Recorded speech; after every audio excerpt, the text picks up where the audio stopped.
Hi hello welcome to war room big debate. Rajoli మండలం ధన్వాడ దడదడలాడిపోయిందా? రైతులు ఆగ్రహం కట్టలు తెగి వీధులపైకి వచ్చారా? ఇథనాల్ ఫ్యాక్టరీ మాకు వద్దే వద్దు, విషం చిమ్మే ఆ ఫ్యాక్టరీ వల్ల మా పంట పొలాలు కూడా విషంగా మారిపోతాయని వాళ్ళు ఆక్రోశం వ్యక్తం చేశారా? పోలీసులు వాళ్ళను అణగదొక్కడానికి ప్రయత్నించారా? హత్యాయత్నం కేసులు వాళ్ళపై పెట్టడానికి ప్రయత్నించారా? ఇంతకు ధన్వాడలో ఏం జరుగుతుంది? ఒక్క ధన్వాడలోనైనా ఇంకా అనుమతినిచ్చినటువంటి పలు ప్రాంతాల్లో కూడా ఇదే చరిత్ర పునరావృతం కాబోతుందా? ఇవన్నీ విషయాలపై ఇవాళ మనం బిగ్ డిబేట్లో మాట్లాడుకుందాం. విషం ఫ్యాక్టరీ వద్దని రైతన్నల ఆగ్రహం అనేటువంటి అంశం పైన ఈ డిబేట్లో మనతో పాటు పాల్గొనబోతున్నారు కార్తిక్ గారు, టీ కాంగ్రెస్ కార్యదర్శి గారు. సార్ నమస్కారం అండి. అలాగే బీఆర్ఎస్ నాయకులు సముద్రాల శ్రీకాంత్ గారు. సార్ నమస్తే sir. Senior generation political analyst Koti Reddy గారు నమస్కారం సార్. జూమ్లో మనతో కలవబోతున్నారు పొలిటికల్ అనలిస్ట్ బండారు రామ్మోహన్ రావు గారు. మొట్టమొదట సముద్రాల శ్రీకాంత్ గారితో మనం మొదలు పెడదాం. సార్ చెప్పండి సార్, మీకు మంచి వస్తువు దొరికింది హడావిడి చేయడానికి. ఏంటి అసలు ఇది? రైతులు ఎందుకు వద్దంటున్నారు? ఆ ఫ్యాక్టరీ వలన లాభం ఏంటి, నష్టం ఏంటి? లాభాలు మీరు చెప్పరు, నష్టాలు చెప్పండి. ముందుగా 24/7 న్యూస్ టీవీ గారికి, మధు గారికి నమస్కారం సార్. అలాగే కార్తిక్ గారికి, కోటిరెడ్డి గారికి నమస్కారం. అయితే ఈ విషయము ఇదివరకే దాదాపు 10 నెలలుగా ఒక యుద్ధ వాతావరణం లాగా జరుగుతూనే ఉంది అక్కడ. ఎందుకంటే అక్కడ మాకు ఈ పరిశ్రమ వద్దు అని అక్కడ రైతులు కానీ అక్కడ నివసిస్తున్న ప్రజలు కానీ పూర్తిగా కడాఖండిగా చెప్పడం జరిగింది. ఎప్పుడైతే అక్కడ అనుమతులు తీసుకొని అక్కడ ఆ పరిశ్రమని స్థాపించడానికి ఎప్పుడైతే ముందుకు కదలడం జరిగిందో అప్పటి నుంచి కూడా అక్కడ ఉన్న రైతులు కానీ ప్రజలు కానీ వ్యతిరేకిస్తూనే ఉన్నారు. ఇది దాదాపు 10 నెలలుగా ఇది అక్కడ జరుగుతున్న విషయం. అయితే ఇది ఆనాడు అన్ని పార్టీల నాయకులు మరియు అక్కడ ఉన్న పెద్దలు అందరూ కలగజేసుకొని ఈ విషయాన్ని అక్కడ ఇది మేము రాజీ పడుతున్నాము, వదిలేస్తున్నాము, ఇప్పుడు మేము ఇంకా ఈ పరిశ్రమని ప్రారంభం ఆపేస్తున్నాము అని అక్కడ రైతులకి మాట ఇవ్వడం జరిగింది. అయిపోయింది. అది దాని తర్వాత మళ్ళీ సడన్గా వదిలేసిన కార్యక్రమం వదిలేసుకున్నా అని చెప్పిన తర్వాత ఒప్పందాలు చేసుకున్న తర్వాత మళ్ళీ పరిశ్రమకి సంబంధించిన పెద్దలు రాత్రికి రాత్రే మళ్ళీ అక్కడ సంబంధించిన లారీలు, ప్రొక్లైనర్లు అవన్నీ అక్కడ పంపించి మళ్ళీ పరిశ్రమ యొక్క పనులు ప్రారంభించేసరికి అక్కడ ఈ యుద్ధ వాతావరణం ఏర్పడింది. అంటే ఒకటి చెప్పండి సార్, మీ మద్దతుతోనే? మా మద్దతు అని కాదు, ఇక్కడ అసలు క్లియర్ గా చూడాలంటే పరిశ్రమ ఇది ఇథనాల్ పరిశ్రమ అంటే ఇది ఏంటంటే సేంద్రియ రసాయన కలయిక. అంటే అసలు యాక్చువల్లీ ఇది క్లియర్గా అక్కడ రైతులని అవగాహన పరచాల్సింది. అక్కడ ఉన్న ప్రజలకి దీనిపై అవగాహన తప్పు కాదు, అవగాహన పరచకపోవడం తప్పు. అంటే అవగాహన పరచకపోవడం అంటే ముమ్మాటికి ఇప్పుడు మనకి రైతులు వ్యవసాయం ఎంత ముఖ్యమో వీటిని సంరక్షించుకుంటూ వాటితో పాటు మన పరిశ్రమలు కూడా అంతే ముఖ్యం. కాబట్టి ఇది చాలా అంటే ఇది కొంచెం సబ్జెక్ట్ డీప్ గా ప్రజలకి అర్థమయ్యేటట్టుగా, రైతులకు అర్థమయ్యేటట్టుగా అసలు దాని వల్ల ఉపయోగం ఏమిటి, దాని వల్ల నష్టం ఏమిటి అనేది వివరించి ప్రారంభించి ఉంటే ఇంతగానం గొడవ జరిగేది కాదేమో అని మా ఉద్దేశం. Okay sir. జూమ్ లో బండారు రామ్మోహన్ రావు గారు ఉన్నారు. సార్ రామ్మోహన్ గారు నమస్కారం అండి. సార్ రామ్మోహన్ రావు గారు నమస్కారం. సార్ సార్ సార్ సార్ చెప్పండి సార్, ఈ ఇథనాల్ వ్యవహారం ఏంటి? అసలు రైతులు రోడ్డెక్కాల్సిన దుస్థితి ఎందుకు వచ్చింది? మళ్ళీ ప్రభుత్వం కూడా బాధ్యతాయుతంగా దీన్ని ఆలోచించే పరిస్థితే కదా. మళ్ళీ పర్యావరణానికి భంగం కలిగించి పంటల్ని నాశనం చేసే ఫ్యాక్టరీలు అవసరమా అంటే యాజ్ ఏ అనలిస్ట్గా మీరేం చెప్తారు?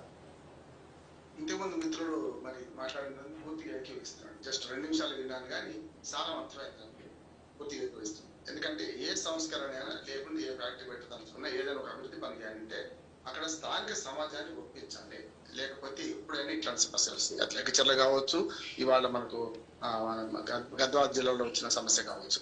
కనుక ఆ 15 గ్రామాలు 16 గ్రామాల్లో అవగాహన సదస్సు పెట్టి మేము ఇది పెడుతున్నాము. దీని ద్వారా ఈ మంచి ఉంది, చెడ్డ ఉంది. చెడ్డ చెప్ప మంచి ఉందని చెప్తే దాన్ని బట్టి మంచి చెడ్డ ఎందుకు వీళ్ళు తెలుసుకుంటారు కదా. అందుకని అవగాహన రాహిత్యంతోనే ఈ గొడవ జరుగుతున్నాయి అంటున్నాడు. ఏ ఫ్యాక్టరీ కానీ మధు గారు ఏదైనా సరే క్షేత్రం లేకుండా, భూమి లేకుండా ఏది రాదు. ప్రాజెక్ట్ కానీ ఏదైనా రాదు. ఇవాళ మొత్తం ఉపాధికి సంబంధించి చూసుకుంటే వ్యవసాయంలో ఎక్కువ మంది ఆధారపడ్డారు, కానీ తక్కువ లాభాలు, అంటే తక్కువ దాని జాతీయ ఆదాయంలో తక్కువ వాటా ఉంది. కేవలం 12-13% ఉంది. కానీ ఆధారపడ్డ వాళ్ళు 50 నుంచి 55%. ఇదివరకు మనం 70% వ్యవసాయ దేశం అనేవాళ్ళు, కానీ మెల్లమెల్లగా 50-60% తగ్గింది వ్యవసాయం మీద ఆధారపడి. ఒకటి పని చేస్తే 4 కూర్చొని తినాలి. అదే మనకు సర్వీస్ రంగం బాగా పెరిగింది. ఇవాళ సర్వీస్ రంగంలో గిగ్ వర్కర్స్ అంటాం కదా, చాలా చిన్న చిన్న పనులు ఏదో నెలకు రోజుకో 1000 రూపాయలు పంచుకునే వర్గం పెరిగింది. వాళ్ళకు అసంఘటిత రంగ కార్మికులు ఆరోగ్యం చెప్పాలంటే గిగ్ వర్కర్స్. కానీ మూడోది పారిశ్రామిక రంగం. అది స్టేబుల్ గా ఉంటది, బాగా అడ్డగోలు పెరగదు, వెంటనే తక్కువ కాదు. నా ఉద్దేశం మన భారతదేశంలో 18 నుంచి 22% వరకే రాష్ట్రాలను అనుసరించి 20-22% వరకే మనకు మొత్తం ఉపాధిలో పరిశ్రమలు వాటా ఉంది. కనుక పరిశ్రమలు పెంచుకోవాల్సిన అవసరం ఎంతైనా ఉంది.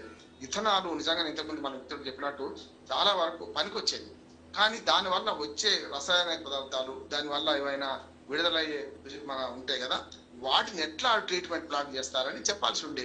అసలు ఒక పరిశ్రమ పెట్టాలంటే గ్రామ సభలు పెట్టి ఆ గ్రామ సభలలో ప్రజలకు వాస్తవాలు చెప్పాలి. ఇది దీనివల్ల జరుగుతుంది, జరగదు చెప్పి ఒప్పిస్తే ప్రజలు ఒకసారి ఒప్పుకున్నాక భూములు ఇవ్వడానికి సంతోషంగా ఒప్పుకుంటారు. ఒకటి.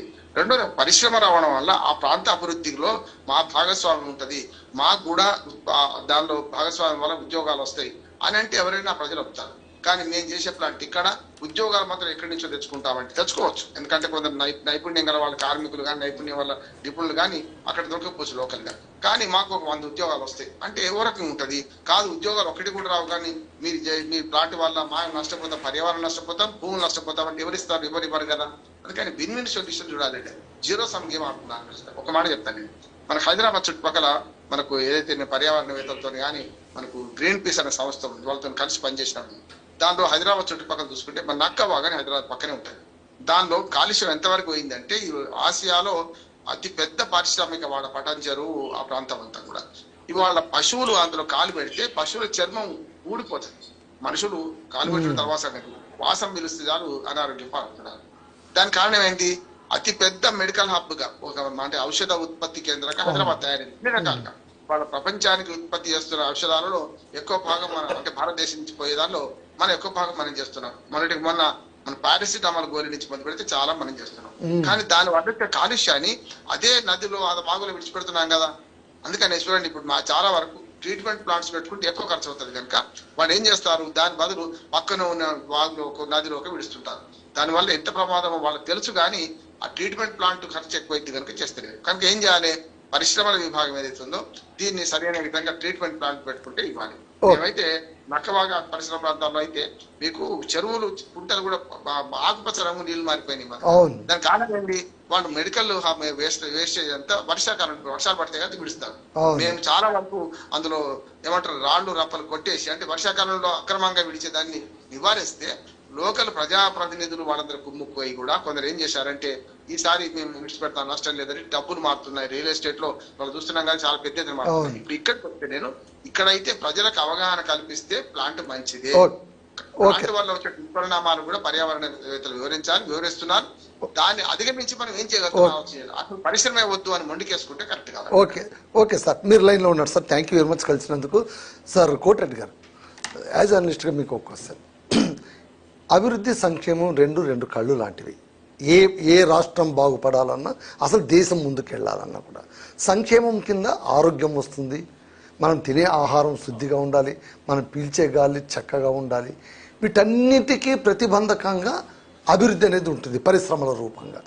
ఇప్పుడు ఈ రెండింటిని ఇలాంటి సందర్భాల్లో ఇప్పుడు చూడండి, ఇథనాల్ ఫ్యాక్టరీ బహుశా రామన్ గారు అన్నట్టు, సముద్రుల గారు అన్నట్టు ప్రజలకు అవగాహన కల్పించకపోవడం అనేటువంటి పెద్ద పాయింట్ వల్ల ఈరోజు రైతులు ఏమంటున్నారు, పంట పొలాలు విషంగా మారిపోతాయి, మాకు ఈ ఫ్యాక్టరీలు వద్దు అంటున్నారు. మనం దీన్ని ఎలా చూడాలి? అసలు దీన్ని ఎలా బ్యాలెన్స్ చేసే అవకాశం ఉంటుంది? ఇప్పుడు పారిశ్రామికీకరణ అనేది ఈ రోజు ఉన్నటువంటి అవసరం ఖచ్చితంగా రాష్ట్ర ప్రగతికి, ఉపాధి కల్పనకు, వీటన్నింటికీ కూడా.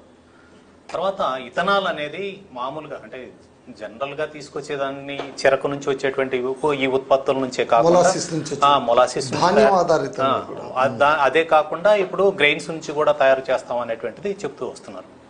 ఇవన్నీ కూడా ఓకే. అంటే దీనివల్ల రెండు రకాల ప్రయోజనం పరంగా చూసుకునేట్లయితే రెండు రకాల ప్రయోజనాలు ఉన్నాయి. ఒకటి ఉత్పాదకత పెరగడం ఒకటైతే ఆ ప్రాంతంలో పండేటువంటి పంటలకు ఎక్కువగా గిట్టుబాటు ధరలు రావడం కానీ లేదా సేకరణకి అవకాశాలు ఎక్కువగా ఉంటాయి. ఇది ఒక రకమైనటువంటి. కానీ ప్రాబ్లం ఏంటి, ఇథనాల్ ఫ్యాక్టరీ అనేది పెట్టడం వలన మొట్టమొదటిగా అక్కడ ఆ ప్రాంతం మొత్తం కూడా ఖచ్చితంగా గ్రౌండ్ వాటర్ మొత్తం కూడా పొల్యూట్ అవుతుంది. ఇందులో ఏం సందేహించాల్సింది. ఎందుకు అంటే ఇప్పుడు పెడుతున్నటువంటి ఏ పరిశ్రమ అయినా తీసుకోండి, పొల్యూషన్ కంట్రోల్ బోర్డు దగ్గర నుంచి పర్మిషన్ తీసుకున్న తర్వాత ఎప్పుడు కూడా అందులోంచి వచ్చేటువంటి ఆ వాటర్ కానీ ఆ వేస్టేజ్ని కానీ శుద్ధి చేసి బయటకు వదులుతున్నటువంటి పరిస్థితులు లేవు. దీనిని కంట్రోల్ చేసేటువంటి వ్యవస్థలు మన దగ్గర అంటే వ్యవస్థలు ఉన్నాయి. అవి ఇంప్లిమెంట్ చేస్తున్నటువంటి తీరు కొంత ఆందోళనకరమైనటువంటిది. రెండు అంటే ఈ ప్రభుత్వంలో జరుగుతున్నటువంటి అతి పెద్ద దారుణమైనటువంటి విషయం ఏంటి అంటే మొట్టమొదట ప్రజల్లో ఒక రకమైనటువంటి దానికి సంబంధించినటువంటి చైతన్యం కలిగించడంలో విఫలమవుతోంది.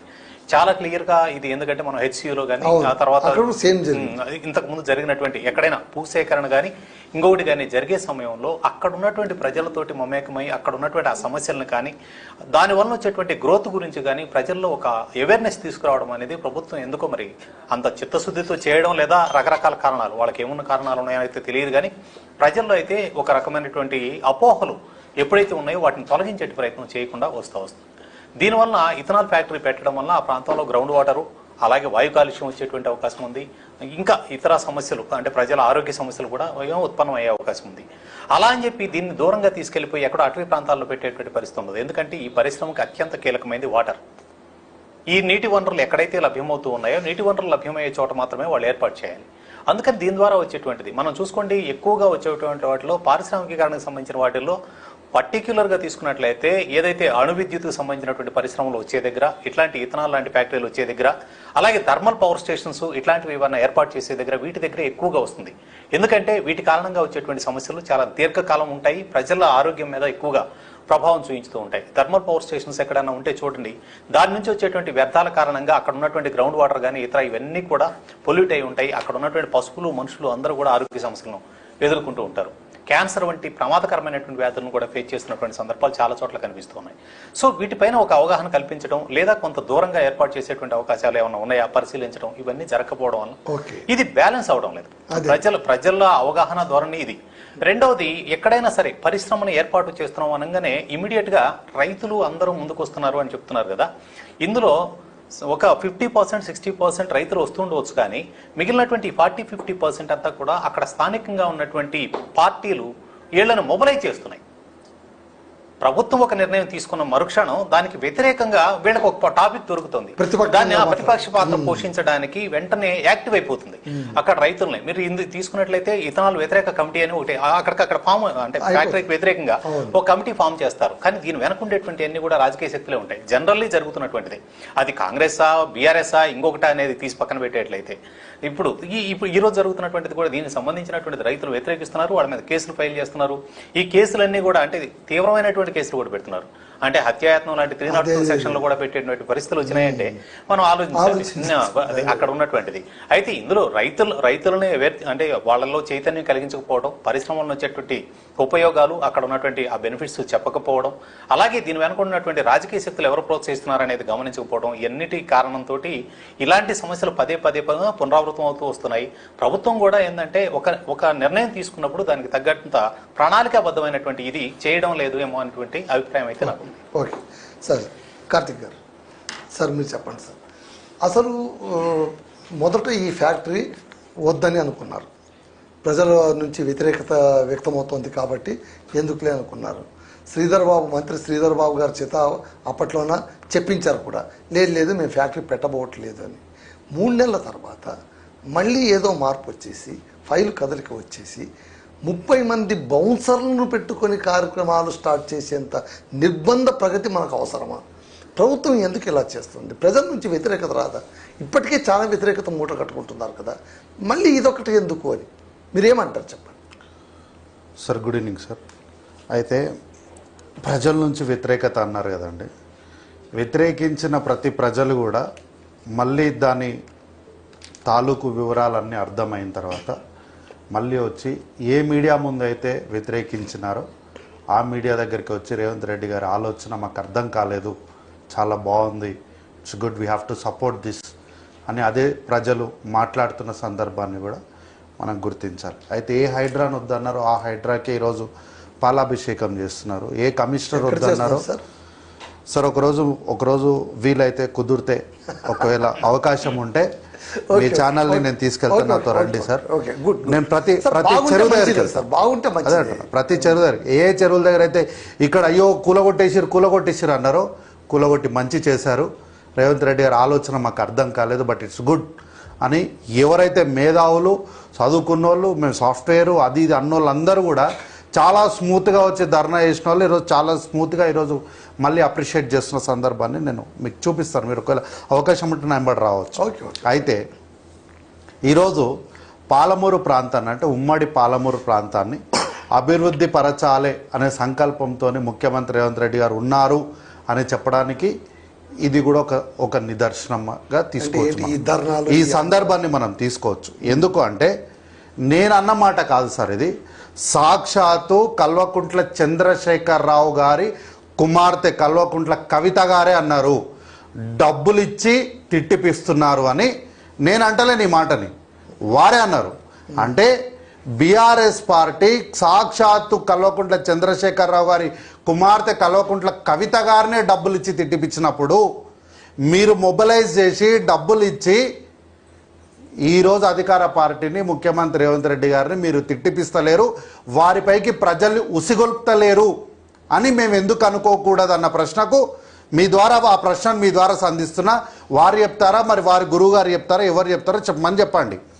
సార్, అభివృద్ధిని అడ్డుకోవాలని చెప్పి బీఆర్ఎస్ పార్టీ వారికి దొరికిన ప్రతి సందర్భాన్ని కూడా దాన్ని రాజకీయంగా మలుస్తున్నారన్న విషయాన్ని ఈ సందర్భంగా నేనేం చెప్పలేదు, ఇద్దరు అనలిస్టులు అదే విషయాన్ని చెప్పారు. అయితే దానికి వీళ్ళు చెప్పినటువంటి తప్పేం చెప్పినారు, అక్కడ ప్రజలకు పూర్తి విషయాల్ని సరిగ్గా చెప్పలేదు అని అన్నారు. లఘుచర్లలో అక్కడి కలెక్టర్ గారి పైన జరిగిన దాడి ఎప్పుడు జరిగింది, ఎందుకు జరిగింది, ఎలా జరిగింది, ఏమన్నా వారు అక్కడ ఉన్నటువంటి భూములను మేము తీసేసుకుంటున్నామని అనౌన్స్ చేయడానికి వెళ్ళారు ఆ రోజు కలెక్టర్ గారు. ప్రజాభిప్రాయానికి వెళ్తేనే ఇక్కడ కూడా కేవలం అదే అంటున్నా, ప్రజాభిప్రాయానికి వెళ్తేనే కదా మీరు ఆ కలెక్టర్ పైన దాడి చేసింది. సో ఎక్కడైనా సరే గ్రామ సభలు పెట్టినాం, మేము ధైర్యంగా గ్రామ సభలు పెట్టినాం.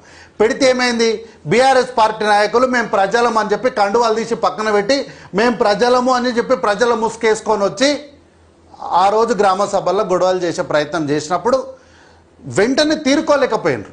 కానీ ఒక 5-10 నిమిషాలు, ఒక గంట సేపటి తర్వాత గ్రామ ప్రజలు చెప్పారు, సార్ వీళ్ళు టీఆర్ఎస్ వాళ్ళు కావాలని లొల్లి చేస్తున్నారు ఇక్కడ అని చెప్పి కొన్ని గ్రామాల వాళ్ళు మీరు వెళ్ళిపోండి ఇక్కడ నుంచి, మీకేం సంబంధం లేదు, మేము అధికారులతో మాట్లాడుకుంటాం అన్నటువంటి గ్రామాలను కూడా మీరు కావాలంటే నేను నాకు ఒక 10 నిమిషాలు టైం ఇవ్వండి, నేను ఆధారాలతో సహా ఇస్తాను. నేను సార్ ఒకటే చెప్తున్నా సార్, పాలమూరు ప్రాంతం అభివృద్ధి చెందకూడదు అని చెప్పి బీఆర్ఎస్ పార్టీ కంకణం కట్టుకుంది. అందుకు దురదృష్టం ఏంది అంటే సార్, అందుకే పాలమూరు రంగారెడ్డి ప్రాజెక్టు కట్టారా? ఎవరు కట్టారు? వీళ్ళు కట్టినరా సార్? వీళ్ళ హయాంలో ఎంత పూర్తయింది, గతంలో కాంగ్రెస్ పార్టీ హయాంలో ఎంత పూర్తయిందో వీళ్ళు శ్వేతపత్రం విడుదల చేస్తారా? మేము చేస్తాం, మాకు ధైర్యం ఉంది, మేము ప్రజల ముందు నివేదిక పెడతాం. వీళ్ళు పెడతారేమో, ధైర్యం ఉందేమో చెప్పండి సార్. అయితే ఇదే కేసీఆర్ గారు కూర్చేసుకొని కూర్చుంటాను. పాలమూరును వలస జిల్లా ఉన్న పాలమూరును ఇక్కడికి జనాలు వలస వచ్చేలా మార్చిన ఘనత బీఆర్ఎస్ అని అన్నారు. ఎంతమంది వచ్చారో లెక్క చెప్తారా సార్? వీళ్ళను ఈ కల్వకుంట్ల చంద్రశేఖరరావు గారిని తెలంగాణ సమాజం తీసి బండకేసి కొడుతున్న సమయంలో ఆదుకొని పాలమూరు నుంచి పార్లమెంటుకు పంపిస్తే పాలమూరుని మొత్తాన్ని అణిచేసినటువంటి సందర్భం సార్. పోతిరెడ్డి పాడుకున్నటువంటి ఆ యొక్క అవుట్ఫ్లోకి సంబంధించినటువంటి రంధ్రాన్ని పక్కన జగన్మోహన్ రెడ్డి గారు ఆ రోజు ముఖ్యమంత్రిగా పెద్దగా చేసి నీళ్లు తీసుకొని పోతుంటే నిమ్మకు నీరెత్తినట్టు ఆడ ఫామ్ హౌస్లో కూర్చున్నటువంటి వీరు పాలమూరుని అభివృద్ధి చేసినారంటే నమ్మనికే మేము పిచ్చోళ్ళం కాదు, మేము పాలమూరు ప్రాంతానికి సంబంధించిన వాళ్ళమేం, దూరంగా ఉన్న వాళ్ళమేం కాదు, మేము కూడా పాలమూరు ప్రాంతానికి సంబంధించిన వాళ్ళమే సార్. అన్నవాడిని అబ్బా అంటాం సార్, అంటున్నారు కదా అని చెప్పి చేస్తే డొక్క తెలిసి డోలు కడతాం. మేము తక్కువలో ఏం కాదు, మర్యాద ఇస్తాం, గౌరవిస్తాం. అన్నంత మాత్రాన మీరు మమ్మల్ని అణచేయొద్దు. మా పాలమూరు ప్రాంతంలో, ఉమ్మడి పాలమూరు ప్రాంతాల్లో ఎక్కడొక ఫ్యాక్టరీ కడతామన్నా, ఎక్కడింత అభివృద్ధి చేద్దామన్నా అనవసరంగా ప్రజల్ని రెచ్చగొట్టాలి, రైతుల్ని రెచ్చగొట్టాలి, మీ భూములు తీసేసుకుంటారని చెప్పాలి. సరే, ఈరోజు బెంగళూరు పైన హైవే రోడ్ ఉంది కదా, ఆ హైవే రోడ్డు రైతులు జాగాలు భూములు ఇవ్వకుండానే ఆ హైవే రోడ్డు జరిగిందా? ఈరోజు వీళ్ళు అంటున్నారు కదా, మేము లైట్లు వేసినాం, మేము అది చేసినాం, మేము ఇది చేసినాం అంటారు కదా. ఇవన్నీ కూడా కాళేశ్వరం ప్రాజెక్టు రైతులు భూములు ఇవ్వకుండానే వీళ్ళు కాళేశ్వరం ప్రాజెక్టు నిర్మాణం జరిగిందా? ఎక్కడ? ఈ రోజు ఉన్నటువంటి మేము ఐటీని అంత చేసినాం, మేము ఐటీని ఇంత చేసినాం అని వీళ్ళు ఉద్దర గప్పాలు కొడతారు కదా. ఆ రైతులు భూములు ఇవ్వకుండానే బిల్డింగ్లు వచ్చినాయి ఇక్కడ. ఈరోజు వీళ్ళు బీఆర్ఎస్ పార్టీ వాళ్ళు కొంతమంది డ్రోన్లు లేపి ఆడ ఈ డల్లా సెంటర్ ఒక ప్రాంతం ఉంటుంది మన హైటెక్ సిటీ దగ్గర, దాన్ని తీసిపోయి ఇదంతా కేటీఆర్ఏ చేసిండు అని అంటారు కదా. అదంతా రైతులు ఒకప్పుడు భూములు కావా? అవి రైతులు భూములు ఇవ్వకుండానే ఈ అభివృద్ధి జరిగిందా? కాబట్టి రైతులకు విత్తనాలు కావాలి, రైతులకు ఎరువులు కావాలి, రైతులకు సరసమైన ధరలు రావాలి. ఇవన్నీ దీనికి సంబంధించి ఏవైనా 4 రైతులకు ఉద్యోగాలు కావాలి, ఏవైనా ఇవన్నీ సంబంధించి ఏవైనా రైతులకు ఇంత చేద్దాం, మంచి చేద్దాము అంటే ఇమ్మీడియట్గా వచ్చి అడ్డుకోవాలి. దీనికోసము అక్కడికక్కడ కమిటీలు వేయాలి. అక్కడికక్కడ రాజకీయంగా ఉన్నటువంటి వాళ్ళు ఈ పింక్ కలర్ కండువాలు తీసి పక్కన పెట్టి నార్మల్ టీషర్ట్లు వేసుకొని వచ్చి మేము కూడా ప్రజల్లో భాగం అని చెప్పి పోలీసుల పైనకి రాళ్ళేయాలి. సరే, ఇది ఏంటంటే ఒక పగడ్బందీగా రాష్ట్రంలో అభివృద్ధి జరగకూడదు అని కంకణం కట్టుకున్నటువంటి బీఆర్ఎస్ పార్టీకి ఈరోజు ధర్నా చేస్తున్న రైతులు వీళ్ళు ఉసిగొల్పినప్పుడు కొంత ఆవేశంగా ఎవరు నిర్ణయాలు తీసుకున్నారేమో, కానీ 2 రోజులు ఆగండి, కేవలం 2 రోజులు కాకపోతే 2 వారాలు ఆగండి. ఇదే చర్చల మీరే కూర్చోండి, అక్కడ రైతులు స్వాగతిస్తారు, అక్కడ ఆ ఫ్యాక్టరీ వస్తుందన్న విషయాన్ని మనం చూస్తాం. Sir, without pollution we cannot go for development. Yes, డెఫినెట్గా జరుగుతుంది. అయితే మనం తీసుకోవాల్సినటువంటి చర్యలు కానీ మనం చేయాల్సిన డిమాండ్ కానీ ఏంటి అంటే, ఇక్కడ మీరు చేస్తున్న దానికి కాంపన్సేషన్గా ఎక్కడ మీరు గ్రీనరీని కాకపోతే గ్రీనరీ కాంపన్సేషన్ ఎట్లా ఇస్తారని డిమాండ్ చేయాలి. కానీ మీరు అసలే చేయకూడదు అంటే ఏం చేయాలి? మనం ఏం చేయమంటారు చెప్పండి. సో ఎక్కడో దగ్గర పని అన్నది జరగాలి, జరుగుతుంది. ఓకే, సముద్రాల గారు, ఇప్పుడు కాంగ్రెస్ వాళ్ళు ఆరోపిస్తున్నది ఏంటంటే అక్కడ రైతులు కాదు, రైతు ముసుగులోన బీఆర్ఎస్ కార్యకర్తలు వచ్చి చేస్తున్నారు అని. నిజంగా ఈరోజు కవరేజ్ చూస్తే ఒక మీడియాలోన దాదాపు 2 పేజీలు ఇచ్చేసారు, మొత్తం హడావిడి. వేరే పేపర్లోనూ మీడియాలోనూ ఏదో ఒక సింగిల్ కాలము, ఒక డబుల్ కాలము వచ్చిందంటే మనము అన్ని రోజులు అంటే అన్నెసరీ ప్రాధాన్యం ఇస్తున్నారు, రెచ్చగొడుతున్నారు అంటున్నారు వాళ్ళు. ఇక్కడ 16-18 నెలల నుంచి మనం దాదాపు తెలంగాణలో ఉన్న ప్రతి ఒక్కరూ అడ్మినిస్ట్రేషన్ ఫెయిల్ అయ్యింది అని క్లియర్గా అర్థమైంది విషయం. అయితే ఇక్కడ ఏంటంటే ప్రతి విషయంలో మా పైన బురద చల్లడం కన్నా మీ లోపాలని, మీ అడ్మినిస్ట్రేషన్ లోపాన్ని మీరు తెలుసుకోవాలని నేను కోరుకుంటున్నా. లఘుచర్లలో కూడా ఆనాడు క్లియర్గా చెప్పడం జరిగింది, రైతులు మా దగ్గరికి వచ్చారు, రైతులు మా దగ్గరకు వచ్చి వాళ్ళ ఘోష వెలబెట్టుకున్నారు అని చెప్పడం జరిగింది. అప్పుడే కేటీఆర్ గారు స్పందించడం జరిగింది. అండ్ ఇంకోటి హెచ్సియులో కూడా మీరు వెళ్ళి అర్ధరాత్రి బుల్డోజర్లతో కూడా మీరు 400 ఎకరాలు ఎలాగైనా తీసేసుకోవాలనే ఉద్దేశంలో మీరు పర్యావరణాన్ని లెక్క చేయకుండా మీరు చేస్తే అక్కడ సుప్రీంకోర్టు మీకు ముట్టికాయలు కొట్టింది. నెక్స్ట్ ఇంకోటి అందాల పోటీల్లో కూడా ఒక విమర్శల్ని మీరు చేకూర్చుకున్నారు. అంటే ఏ ఎవరండి కొంతమంది ఉన్నారు. అసలు అది అందాల పోటీలు నిర్వహించింది ఎవరండి? అక్కడంతా కాంగ్రెస్ నాయకులే ఉన్నారు. అది కూడా క్లియర్ గా వచ్చినాయి పేర్లతో సహా. ఇంకా మా వాళ్ళు ఎక్కడ ఉన్నారండి? అంటే ఇప్పుడు మీరు గమనించండి, లఘుచర్లలో జరిగిన విషయం అనుకోండి, హెచ్సియులో అనుకోండి, అందాల పోటీల్లో అనుకోండి, వీళ్ళు విమర్శిస్తున్న కాళేశ్వరం ప్రాజెక్టు గురించి అనుకోండి, ఎందులోనైనా సరే అండి వీళ్ళ అడ్మినిస్ట్రేషన్ లోపం అనేది క్లియర్ గా కనిపించింది.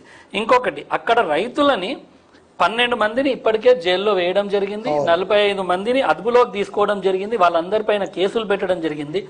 ఇక్కడ మేము చెప్పాలనుకుంది ఏంటంటే, మీరు ఏదైతే ఈ పరిశ్రమని ప్రారంభించాలి, ఆ కార్యక్రమం జరగాలి అని చూస్తున్నప్పటికీ అక్కడ ఉన్న ప్రజలని, రైతులని కలుపుకొని అక్కడ మంచి చెడులు చర్చించుకొని మీరు ముందుకెళ్ళాలి అని మేము చెప్తున్నాం. కానీ అక్కడ ఏం జరుగుతుంది?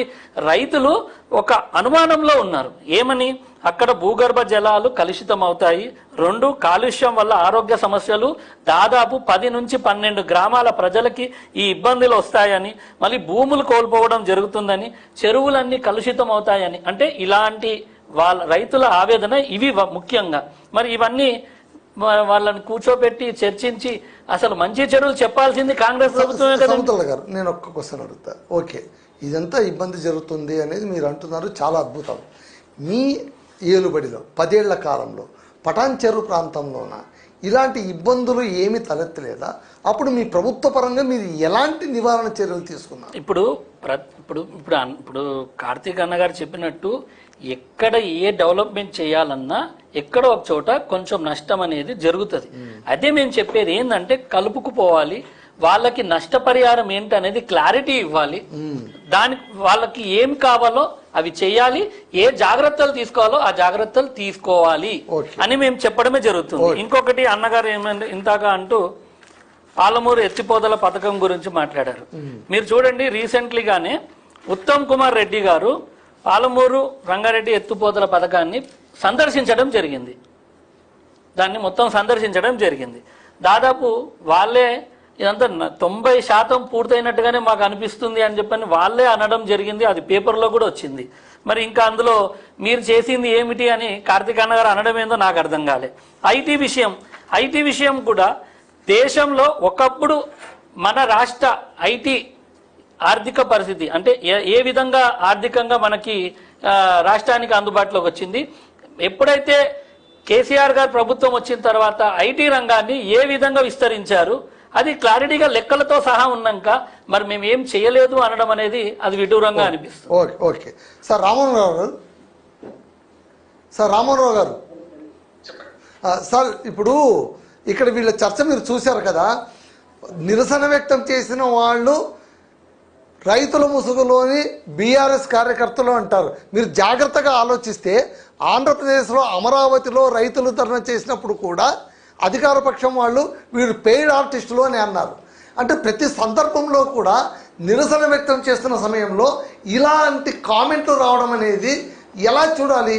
నిజంగా అలా జరుగుతుందా? అలా జరిగే అవకాశాలు ఉంటాయంటారా? పార్టీల అవకాశవాద ధోరణి, ద్వంద్వ ప్రమాణాలు, ద్వంద్వనీతి ఇదంతా మనం చూస్తూనే ఉన్నాం. ఒక మాట చెప్తాను, 2 జాతీయ పార్టీలు తీసుకున్నాం.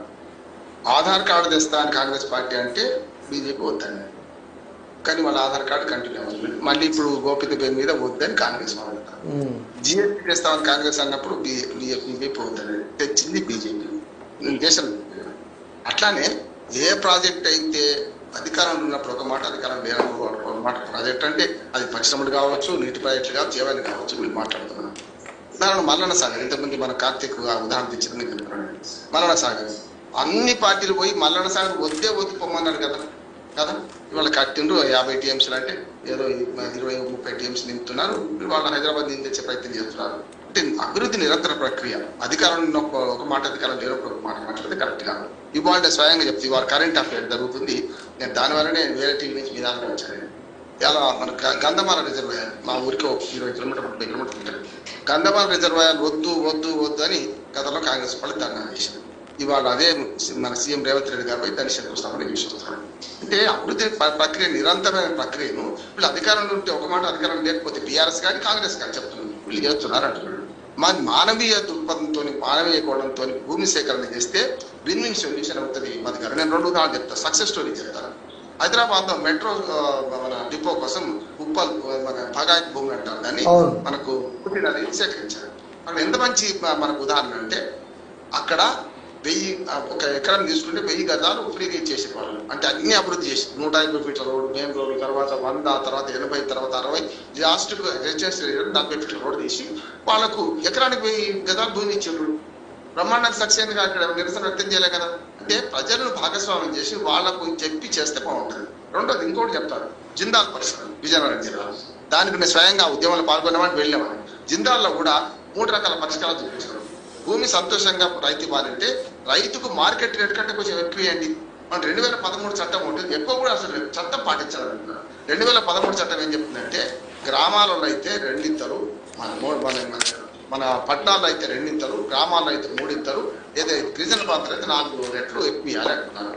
దాన్నే వీళ్ళు మసిపూసి మారడికాయ చేసి ఏం చేస్తున్నారంటే గత బుక్ వ్యాల్యూ సూచిస్తా అంటున్నారు. ఒక ఉదాహరణ చెప్తాను మీకు. మల్లన్న సాగర్లో ఏం జరిగిందంటే అక్కడ బుక్ వాల్యూ 60,000 రూపాయలు ఉంది ఏది ఎకరానికి. కానీ ఇదే కాంగ్రెస్ ప్రభుత్వం అంత ముందు వాళ్ళు ఎప్పుడైతే అధికారం రాకముందు ఉమ్మడి ఆంధ్రప్రదేశ్ ఉన్నప్పుడు ఎకరానికి 6 లక్షల రూపాయలు మార్కెట్ ధర అని నిర్ణయించుకోండి. వీళ్ళందరూ ఏం చేసినప్పుడు కాంగ్రెస్ వాళ్ళు పోయి మిగతా పార్టీలు వద్దు అన్నారు. నేనేమన్నానంటే 2013 మార్కెట్ రేట్ ప్రకారము ఏదైతే 2013లో ఏదైతే చట్టం వచ్చిందో దాని ప్రకారం అయితే నోటిఫికేషన్ అంటే భూసేకరణ నోటిఫికేషన్ ఇష్యూ చేసే ముందు 6 నెలల ముందు కనీసం 6 నెలల లోపలనే దానికి మార్కెట్ వాల్యూ పెంచాలంటే ఏం చేయాలి? 60,000 కాదు కదా. హరీష్ రావు ఏమన్నాడంటే 60,000 ఉంది కదా మీకు మార్కెట్ వాల్యూ ప్రకారం మనకు ఒక నిమిషం మా 60,000 రూపాయలు ఉంది కదా, 1,80,000 రూపాయలు మీకు వస్తాయి, మేమైతే 5 లక్షలు ఇస్తున్నాం 6 లక్షలు ఇస్తున్నాం అన్నారు. నేనేమన్నా ఇది మోసము.